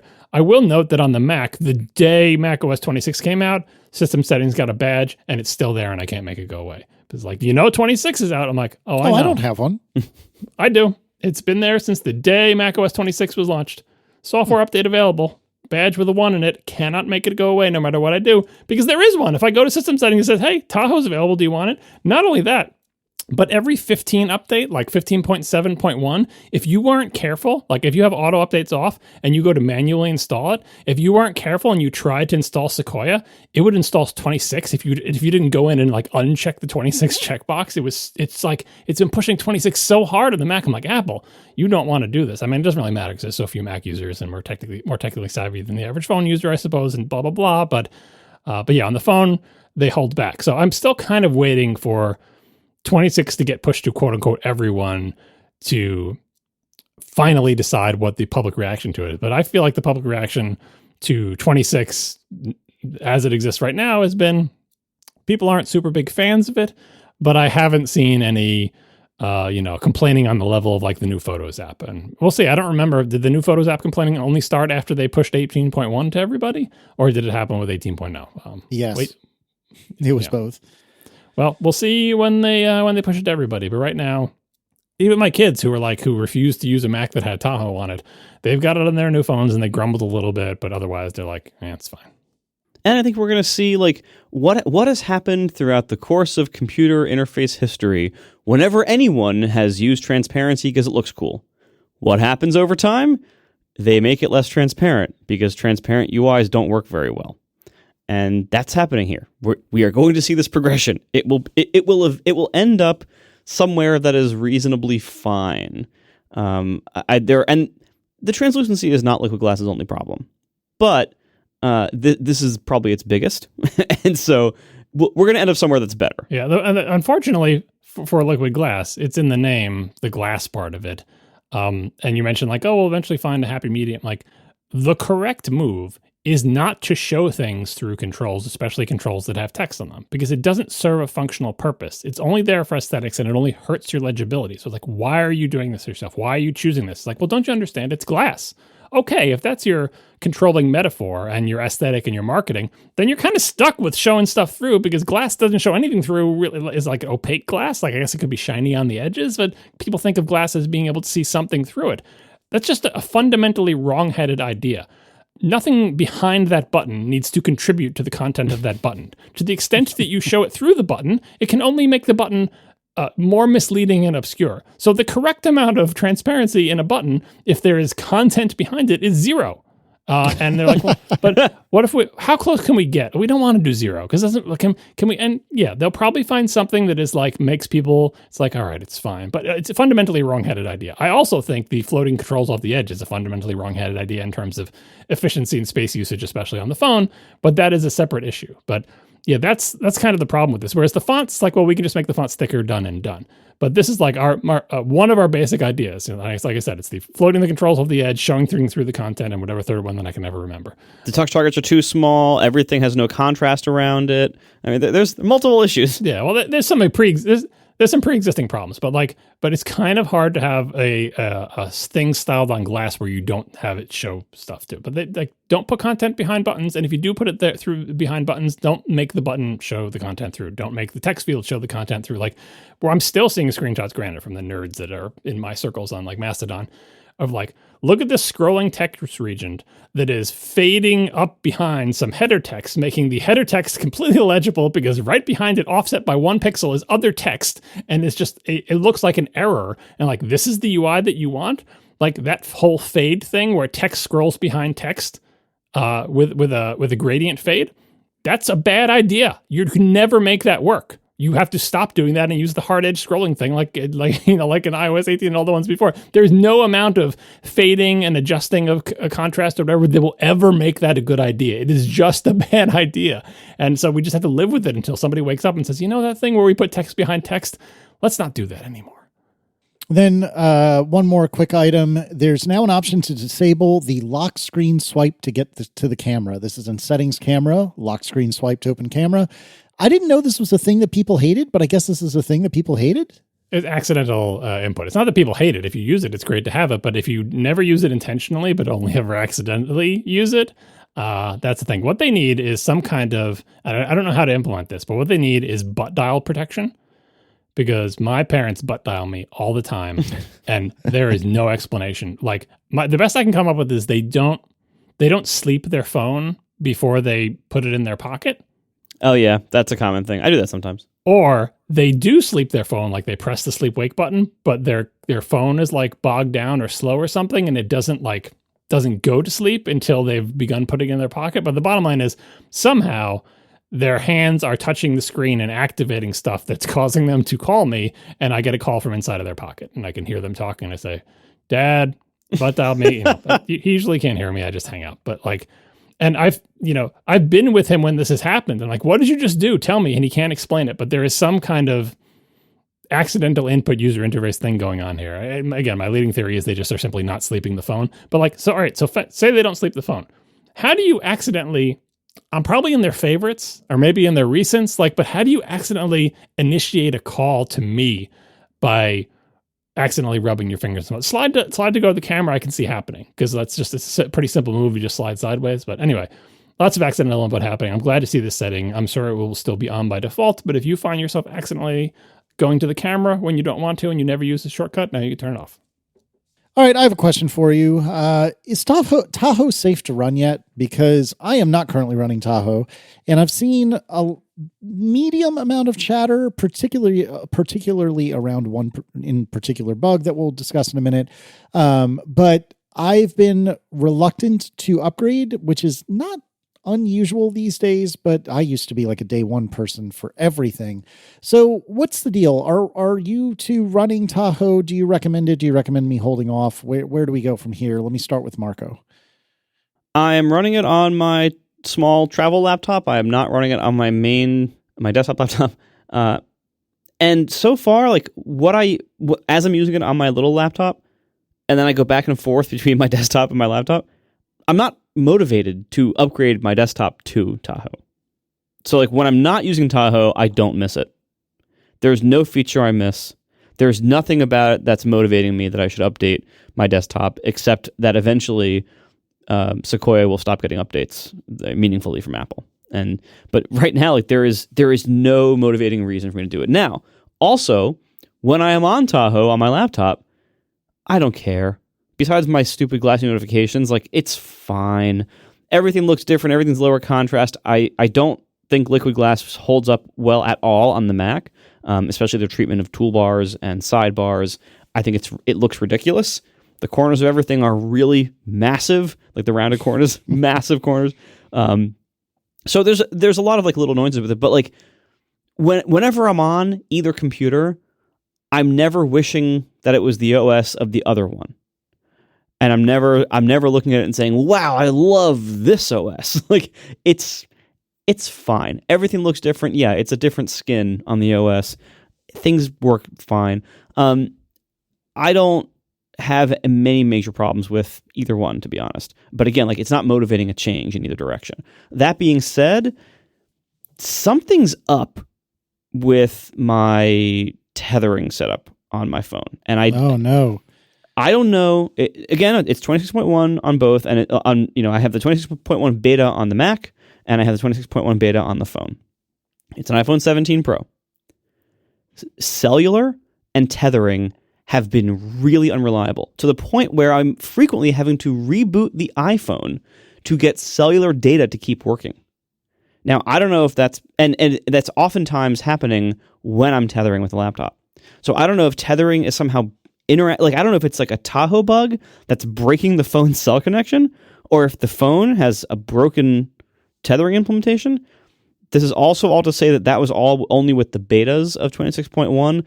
The RC came out, I think, today or yesterday, and I've only just installed the RC tonight, so I don't know if this is fixed in the RC, but I honestly, it's been so bad in the betas, I don't know how it would be. I don't know how it would be fixed, but something is really broken with cellular data or tethering or both with 26.1 on an iPhone 17 Pro. And I don't know if that's I don't know if it's related to the way Tahoe's using it from the Mac or not. I don't know. But tethering and data are super broken for me. And it could even be like my phone could be bad. It's that bad to the point where I cannot get through a train ride without having to reboot my phone for tethering connectivity. Anyway, all that being said, Tahoe in general, again, it's been fine. The design is stupid on the Mac, but it's been fine. If you need to upgrade for some motivating reason, go for it. If you don't have such a motivating reason, I don't see any reason why you would need to rush it. Fair enough. What about you, John?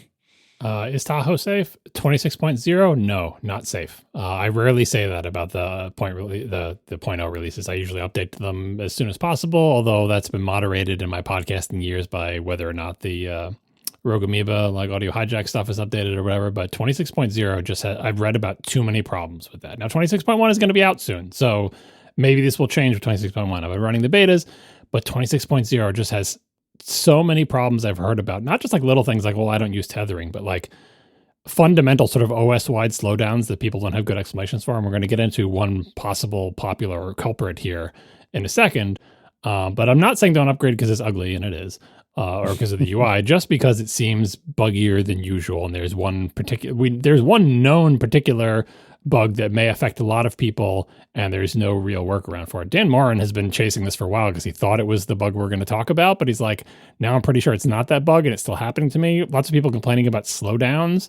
And I know it's like, oh, Liquid Glass is doing more effects and whatever, but those effects are very well accelerated, and maybe it'll use, like, someone tried to do a battery test recently. Like, I'm going to use like Liquid Glass versus like, I think with the setting on and off to see if like one uses more power than the other. You could probably isolate that if you took great pains to do so, but it's dominated by other things. So I don't believe the hype that like Liquid Glass is so much more processor intensive that it's making things slow down and causing your battery to drain. I do believe there are bugs that are causing things to slow down and make your battery drain, and those are the things to avoid. So I would say if you're not updated to Tahoe and there's no thing that you really, really want out of it, even if there is something you really, really want out of it, like you like the new shortcuts features, or you want like to be able to put a dark mode, light mode toggle in your menu bar using the new control center thing, which is the thing that I do because it's convenient, still wait till 26.1. Do not upgrade to 26.0. 26.0 is bad. And the main culprit is, Casey, please tell us about it. Yeah, so there's an Electron bug, because of course there is. The bug is being tracked on the Electron GitHub. It is number 48311. Avar Ayer writes, I believe I found the root cause and it's not Apple's fault. It turns out Electron is overriding a private AppKit API _corner mask to apply custom corner masks to vibrant views. This method is called by Windows Server to calculate the shadow of the window.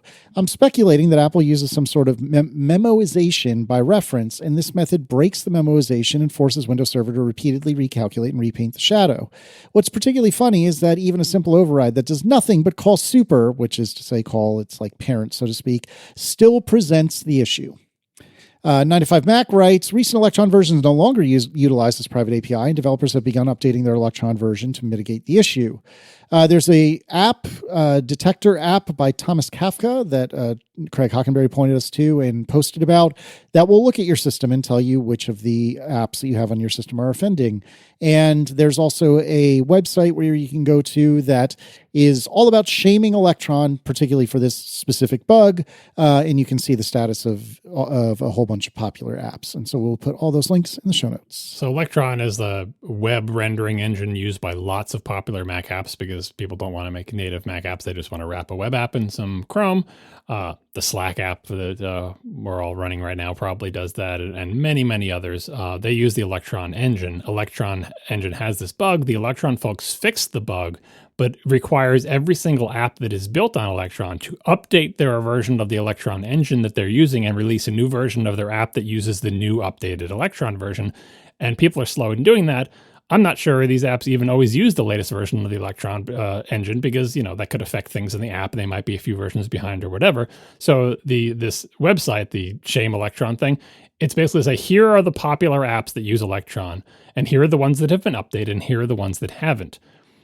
From what I've heard from the people who suffer from this bug, if you're using an Electron app every day and it hasn't been updated with this bug fix, again, do not upgrade to Tahoe because it's going to cause slowdowns, like system-wide slowdowns. I guess if you could not run Slack and not run but if you have to run those apps all day, don't upgrade to Tahoe. Now, again, is this technically Tahoe's fault? No, like it was an Electron using a private API, blah, blah, blah. But practically speaking, it means that if you're perfectly fine in Sequoia and then you upgrade to Tahoe and you're running 5 Electron apps all day, all of a sudden your whole system bogs down. And again, Dan Morin has that problem, and he's like, I think every single one of my apps has been updated to the new version of Electron, and still I'm getting these horrendous slowdowns that I can't explain. And that's 26.0. So just say no to 26.0. 26.1, maybe okay. Again, we'll see what Marco finds out about the tethering stuff. But like Tahoe is definitely a year where you might want to wait a little bit before upgrading, especially if, like Marco said, if there's no thing that you really, really want. Like, if there's some feature that you got to have or some new setting or whatever, if there's nothing like that, just wait. Like I think Rogue Amoeba stuff is all updated. So technically I could update. Obviously I'm running Tahoe. I reboot this into Tahoe all the time to do dev stuff and test things. My laptop is running Tahoe over here. But like Marco, I feel no compulsion to upgrade. And unlike Marco, I go back and forth with my laptop's over there. My desktop's over here. I go back and forth between them all the time. And I just like how Sequoia looks better. So I definitely have an attraction to not looking at that hideous UI and looking at it. And so I'm enjoying this one while I can. Even simple things like the menu bar, like they made the menu bar transparent, and there's that option that says like, make the kind of like the clear and tinted option. The option on in Tahoe that says don't make the menu bar not be there. It instead of it being completely no background whatsoever. It gives it a background that's like the barest of tint.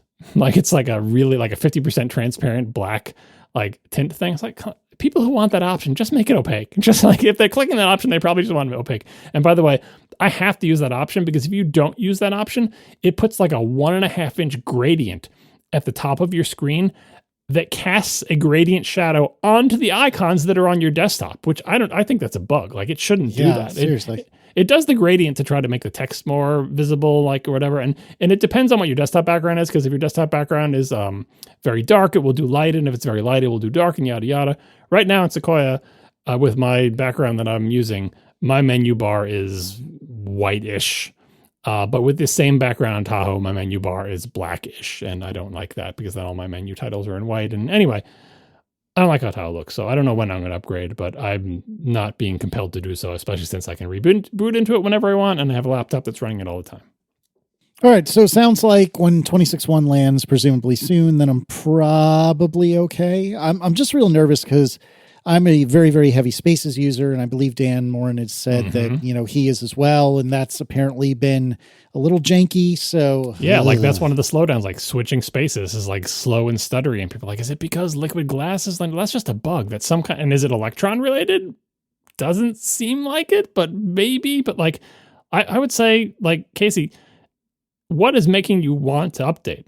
Nothing in particular. I mean, honestly, I'm sure I'm sure there's something there that I am interested in that I remember, that I was like, during June, but whatever it is, I have forgotten about it since then. So, and granted, yes, haha, my memory, but no, I mean, I don't feel like there's anything that I've been like, yes, it's finally time. You know what I mean? And so maybe I'll just hang on for another month or two and see what happens. Yeah, I mean, there are cool features like the new control center thing that gives you more flexible, a customizable control center and put different menu bar icons in the menu bar. Although there's also bugs related to that. Someone posted a thing recently on their like MacBook Pro or some other laptop with a notch.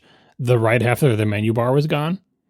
Like it just wasn't there anymore. The whole thing with like the date and everything like that. I occasionally get like a weird thing where when I log in for the first time, the date and time is pushed off the right edge of the screen, and the only way to get it back is to log out and back in. That's in Sequoia. That bug has been around for ages. But their whole right side of the menu bar was just gone. There was nothing there, which is weird.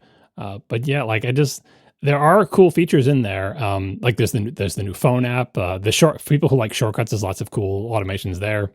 Although, as you can imagine, with my recent bug experience, I'm a little bit wary of shortcuts these days. But if you don't upgrade to them, you don't miss those features. So, just stick with what you got, unless there's some reason that you want to upgrade. Maybe like 26.1 is surely going to be better than 26.0. I can tell you from an app developer's perspective, they've fixed tons of bugs. But have they fixed all the bugs in their OS? It has every Electron app updated. Maybe wait till 26.5. Cool. All right. Thank you to our sponsors this week, Claude, Skims, and Paka.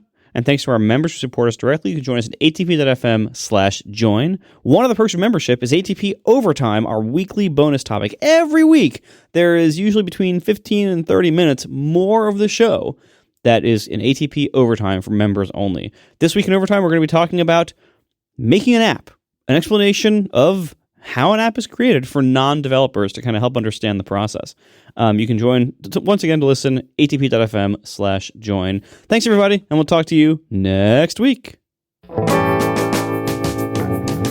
Now the show is over. They didn't even mean to begin, 'cause it was accidental. Oh, it was accidental. John didn't do any research. Marco and Casey wouldn't let him, 'cause it was accidental. Oh, it was accidental. And you can find the show notes at atp.fm. And if you're into Mastodon, you can follow them at CASEYLISS. So that's Casey Liss, MARCOARMENT, Marco Arment, SIRAC, USA Syracuse. It's accidental. They didn't mean to. Accidental. Tech podcast so long.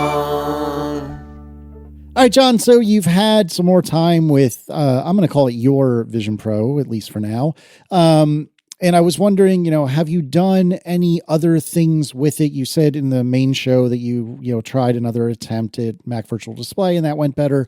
Have you done any of the other stuff? And like one of the things I was most curious about, and maybe this will be a short conversation if you haven't done it yet, but when we talked a few months ago, there was that Bono documentary one-man show thing, not documentary, like a one-man show that came out, and they had the same source material, but they treated it two very different ways. And there's a non-immersive version where it's just him on stage by himself chatting and talking to you / at you.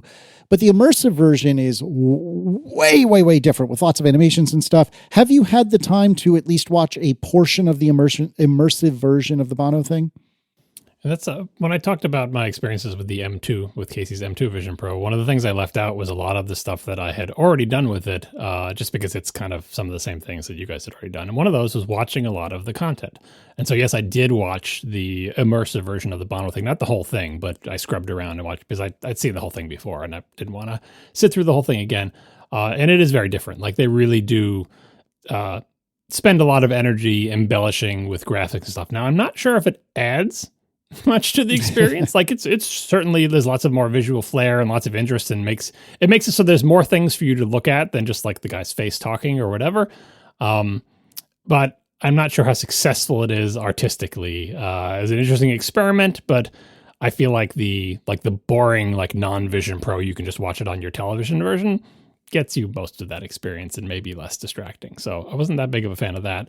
I did watch not all the other content. In fact, one of the things that I realized I forgot, because Steve Troughton-Smith's got a Vision Pro now and he's going through some stuff, and I forgot to try like the Disney immersive environments. Like there's one for Alien Earth, which I just talked about in a recent Rec Diffs, and there's like Star Warsy ones, and like there's some Marvel stuff. And I have to try that. Yeah, there's Avengers Campus is one of them, for example. Yeah, I didn't do that Marvel thing that you watched. I'm going to watch that eventually, but I did watch like a lot of that one line of immersive content.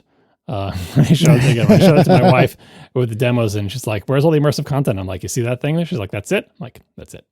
I watched a bunch of that stuff. Surprisingly, one of the ones I found most affecting was the Highline one, where the woman is walking on a tightrope above thing. And I'm not particularly scared of heights, but I feel like that that was an effective use of a thing that is, you don't get as big an effect on a flat screen as you do in a 3D appearance. I thought that was a cool one.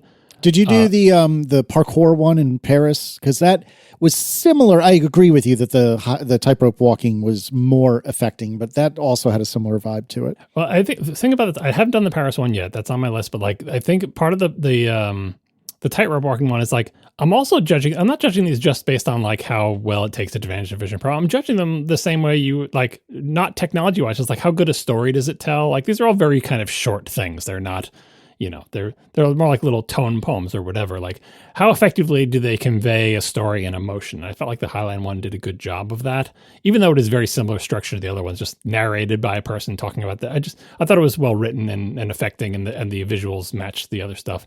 And by the same token, I also found the one with sharks, even though it's just like a bunch of sharks swim around you. That is very compelling content in 3D. I didn't think the story of that one was as good, but that's a good demo. And surprisingly, one of the other ones that I found was good. Again, this is like has even less to do with Vision Pro and more to do with just the content, was the MotoGP one, the motorcycle riding. I was just about to ask you. The French motorcycle riding guy. Now, here's the thing. For reasons that make sense to me, they did not have Vision Pro cameras on the motorcycles. Like they don't put them on the F1 cars, and the motorcycle is even smaller. Like there's no room to put a gigantic, like they're in a competitive race. Like, here, put this giant thing on the front of your bike. No thanks. So if you think you're going to be like, now I'm going to be like, it's like I'm riding the motorcycle. No, that's not what it is. This is actual competitive, as they say in the thing. It's like F1, but for motorcycles, right? They are professional motorcycle racers. They're trying to win a race. They don't care that Apple is there.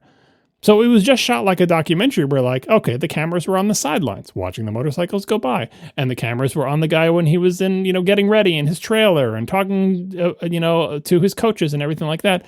And the reason I found compelling was, one, I thought it was like a good story of, this underdog athlete. It's a French rider. A French person has not won this French Grand Prix in like 70 years, and how is he going to do it? And he keeps falling and is having problems, and like it's underdog type sports story. One of the things I found most interesting about it was to get an up close look at those motorcycles, because that interests me. Yeah, like you're like the cameras are like inches from these motorcycles. You can, and I guess as part of the 3D is like it feels like it's really there because you've got the 3D camera, but you're just looking at but these motorcycles are amazing looking. I'm more interested in these than I am in F1 cars at this point, maybe because I know more about F1 cars than I do about the motorcycles. But like just how they're put together and how they differ from like a road bike, like these racing bicycles, and like the equipment that he puts on, and like just. I found that fascinating and super interesting, and and I think I would have found that just as fascinating outside the Vision Pro, just a flat 2D thing. Because again, it wasn't really taking much advantage of the immersive thing. Maybe when you're up close to the motorcycle, but like that was interesting. I did watch Submerged. I didn't think it was very good.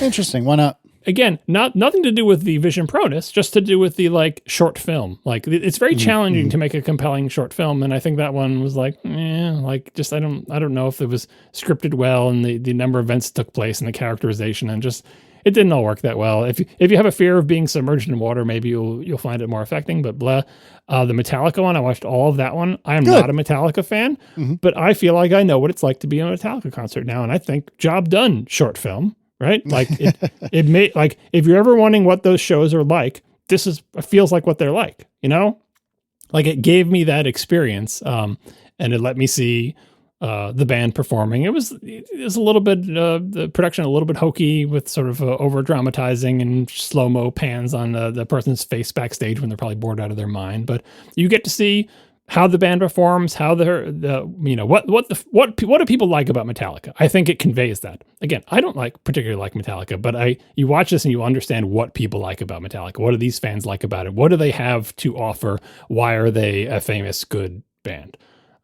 And before you move on from that, the moment that Marco and I talked about a lot, when the James Hetfield, I think is the singer's name, is like right in the face of the fan, and they actually did. I'm recounting from several months ago now, but they actually held the shot on that fan instead of following James as he walks away, and I just thought that was just such an incredible moment. And if I recall correctly, Marco, you felt very similarly. Yeah. Did that affect you in any way, shape, or form, or are you just kind of like, yeah, whatever?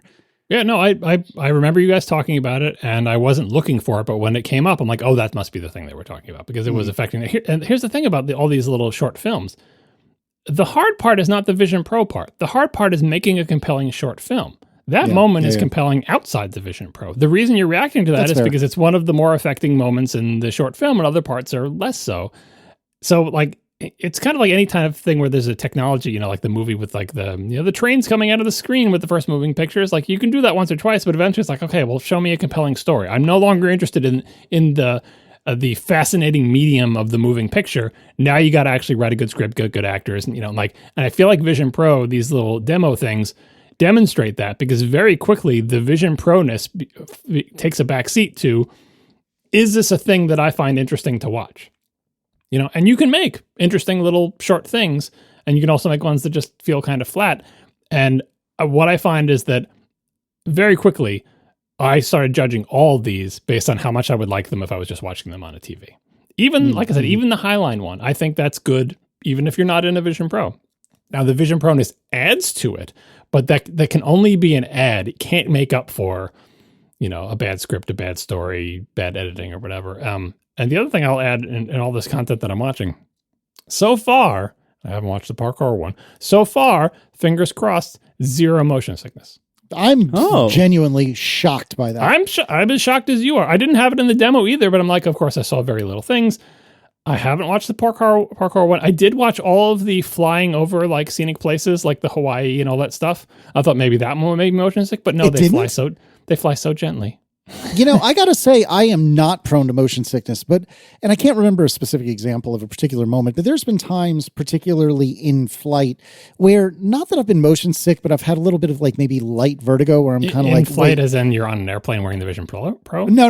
I'm sorry. When you're doing like a soaring at Disney World, like, you're the perspective of the plane flying over Boundless, land. I think those called. Is that what it's called? And I mean, this will happen to, or like, I think during Submerged, if I recall correctly, we talked about this, that there was a moment where the camera's moving, and it's just kind of off-putting. I'm making it out to be worse than it is, but it's a little bit off-putting because your body expects to feel, and all the feelings that you associate with your body moving because the camera is moving, but you're stationary, and yet your body's expecting a feeling it's not getting, and it's a lightly off-putting, and I feel like I've gotten that from time to time when doing like flying scenes, which is weird to hear you say that you're unaffected by it, because you're affected by everything, and I'm affected by nothing. And there's occasions, but the flying ones, they fly so like they're not moving fast, they're not swooping. Like, it's just more kind of like a slow moving over stuff. I also watched the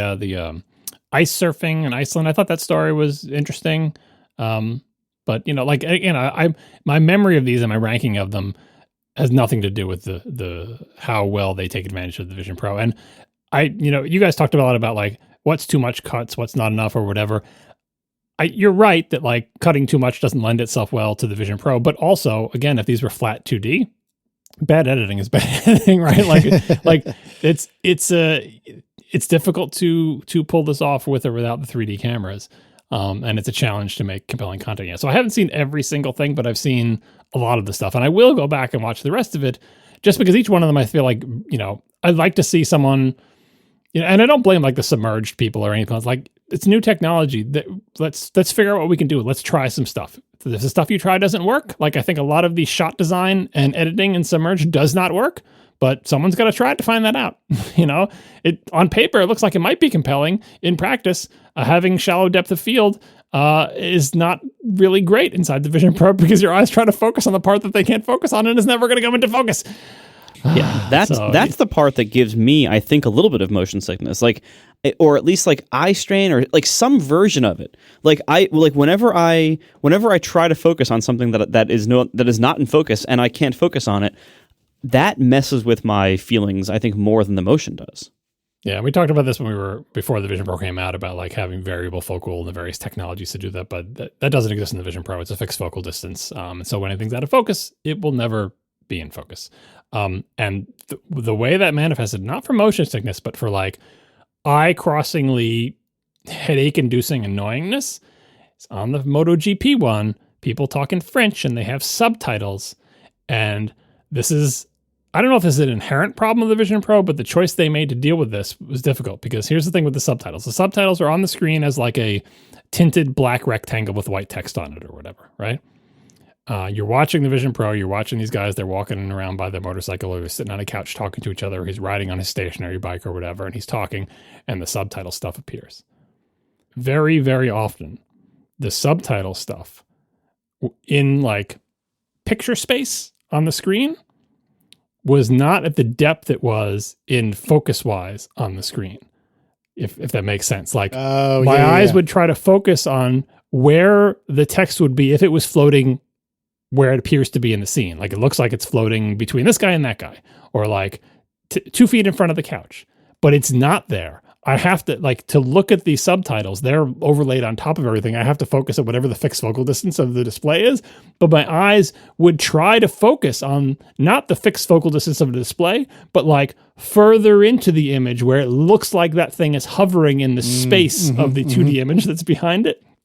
And it would make me essentially go cross-eyed and double vision on. I couldn't read the subtitles because I kept double visioning them. Like, why is this happening? Are the subtitles blurry? It's like, no, you keep thinking the subtitles are somewhere in the space of the scene. They're not. They're not in the scene. They are at the fixed focal distance of the display, and you have to focus on them there. Even though looking at that part of the picture, which by the way you can see through the little subtitle thing, right? Even though focusing on that part of the picture, like Marco said, would require you to focus on a distance that is not the same as the focal distance of the Vision Pro.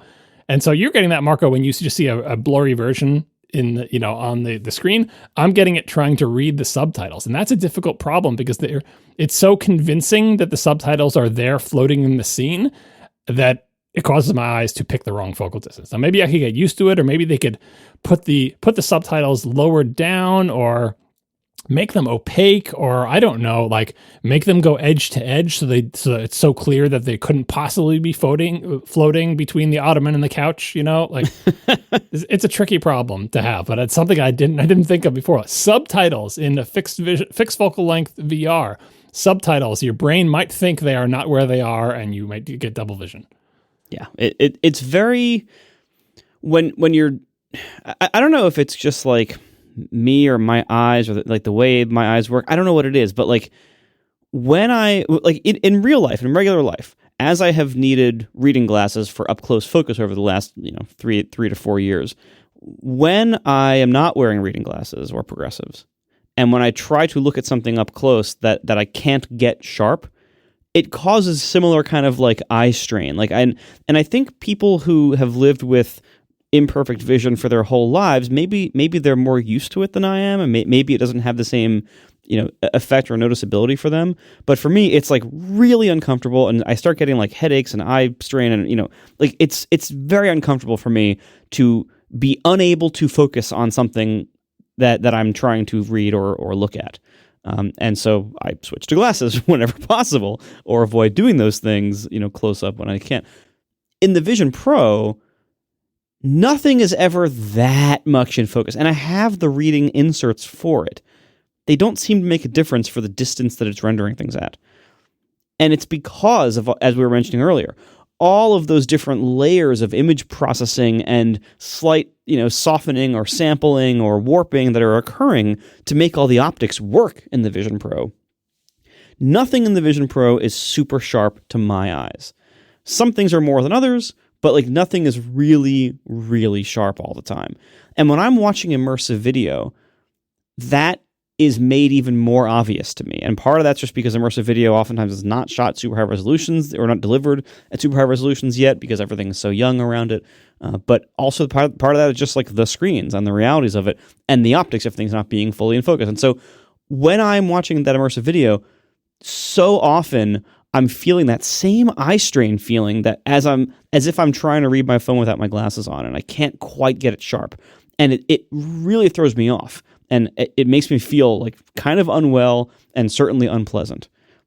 And I don't know if I'll ever be able to solve that problem. That might just be how my eyes react to that kind of thing. Maybe this will just never work for me. I don't know. I think the eye strain you're talking about, it's less familiar to me because I'm nearsighted, which means I can't see things far away. And when you can't see things far away, there's no thing that my understanding, at least my experience, and some optometrists can write in and tell me if I'm wrong about this, is that there's nothing the muscles that squish your eyeball can do to make you see things far away better. They're far away. The muscles can't push. They can only pull. That's all muscles do, is they contract. They either contract or don't contract. And there's not two opposing sets of muscles, one of them that pulls your eyeball out of your face and one of them pulls your eyeball in. There's no, right? If you're looking at something that's up close, what you're trying to do is have those muscles in your eye squish your eyeball so that it can focus on the things that are closer to you. And as you get older, your lens gets less flexible because it gets harder and yellowed and gross and just like the rest of your body. And the lens doesn't squish as much. But damned if your muscles in your eye won't try to squish it. And that's, I feel like, that eye strain feeling. I can get that by either putting on my distance contacts or putting on my distance glasses and trying to look at my phone screen. And my eyes are like, come on, squish those friggin' lenses just a little bit more and you'll be able to focus. And it's never going to happen because you're old and the lenses just aren't going to squish like that anymore. And you get eye strain. If that's happening inside the Vision Pro, like maybe, I don't know what the solution is, but like I went back and forth on this back when the Vision Pro came out and also for this M2 one to figure out what I was going to do with my contact lenses and stuff. I'm pretty sure Apple recommends, according to all the text that I could find, that you use your distance glasses prescription in the Vision Pro, which makes me think, Marco, that you should not be using any kind of lenses. If you don't need glasses to drive, if your distance vision is uncorrected, then you shouldn't have any lenses in the Vision Pro. Yeah, I've tried it both ways. Like I've spent significant time with it, both with no corrections and with the +1 reading glasses, reading inserts, and it doesn't seem to make much of a difference. Like I really can't tell any difference at all when I use them versus not using them. Do you get less eye strain with no inserts? No, it's exactly because. When I'm looking in the Vision Pro, the sharpest things in the Vision Pro are the UI. It's like the windows, the controls. Those are actually the sharpest things. What is not sharp is video content, and it seems like it's a combination of like low resolution of the signal and also the optics of not having everything in the scene be in focus. And it never looks good to me. It always looks a little bit soft, a little bit blurry, or a lot blurry if I'm trying to look around the scene more. And the only way I can watch immersive video on the Vision Pro without having really bad eye problems or motion sickness or other things is if I diligently never look at the periphery. If I only look straight ahead and never look around the scene, which is really hard because you can see the whole scene, so I always want to look, hey, what's over there? Like, it's really hard to not look around. And to be clear, what you're talking about is moving your eyeballs, not moving your head. Yes. Like, I want to look around the scene. And maybe even move my head a little bit, sure. Well, because moving your head, you can keep your eyes focused on the center of the displays where most of the information is. Yeah, but the problem is the video itself is not shot with the edges of the scene in focus, but you can see what's there, sort of, and it's just, ugh. That comes down to what the video content is. But like I was saying when I was comparing the iPad to the Vision Pro, I can tell that the Vision Pro has less dots per degree than the iPad held at the distance close to my face that in my Retina iPad. It looks softer, but I mean, TV looked softer before it was HD as well. We're fine with it. Like 720p versus 1080 versus 240 or whatever standard def was. I like softer video with less information bothers me less. It seems like what your eyes are constantly trying to make those sharper as if you have like your distance glasses on and you're trying to read as if you were trying to look at your phone without your reading glasses, right? And you're like, if my eyeballs just squish a little bit, surely that becomes sharper, but like you're never going to add more pixels to that display. And maybe your vision is good enough to really see the limitations of them. I see the softness as well. Like I said, with Mac Virtual Display, I see how much less crisp it is than the actual display, but I also see how much more crisp it is than the 3K display on the Intel thing. But my eyes are not saying, if only you squish more, that will get sharper. It's just I'm accepting of the resolution that it is. And speaking of Steve Troughton-Smith, who's got his as well, he's like, I don't think they need to add any more pixels to this display. I disagree. I think you disagree as well, Marco. They need to add more pixels to this display. Like, it's not pressing, but like technology should march on in the next few decades if they can add twice or 4 times as many pixels to these displays. First of all, field of vision has to get bigger. Like the Yes. FOV, I forget what it is, but it is narrow, and that could be much better. And second of all, even within the existing FOV, we need more pixels. Like I think you should be able to get it so that it is the same number of pixels per degree as a Retina display at normal viewing distances. And even then, I would say you could go a little bit farther if you wanted to make it look more realistic than a Retina display. Because let's be honest, even though I can't see the Retina pixels, you can kind of see them a little bit if you get real close. So.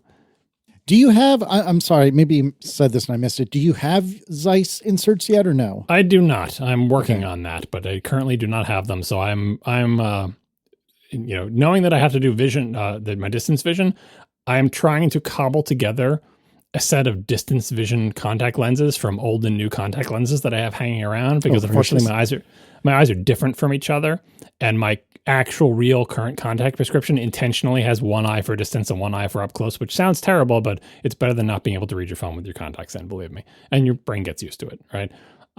So I'm cobbling together a slightly inaccurate prescription with contacts, which means every time I want to use the Vision Pro, I have to put in contacts, because as soon as I'm done using the Vision Pro, I need to take those out because I cannot use a computer or a phone with those contacts in it. Yeah. Oh my God. So it's kind of an ordeal to use the Vision Pro, which is, if and when I get lens inserts, that will go a long way towards making it easier just to pop on the Vision Pro. What I will say though is I've become very good at using the Vision Pro without contacts in. Like I take off my glasses and I put on the Vision Pro, and it's as blurry as hell in there. It's like, 2350, 24, like whatever my vision is like without them.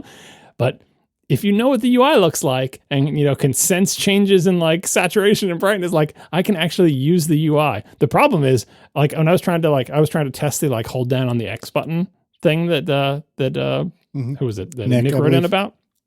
I'm like, let me put the Vision Pro on and try that. So here I am blurring the Vision Pro. I get the X button. I pinch to hold down. The menu pops up. I'm like, does that say hide others? Maybe because I knew what it was supposed to say beforehand. I could believe that, and then I could select the option and do it or whatever. So I don't recommend using the Vision Pro that way, but let's be honest, if I take off my glasses and walk around the house, it's a very similar experience.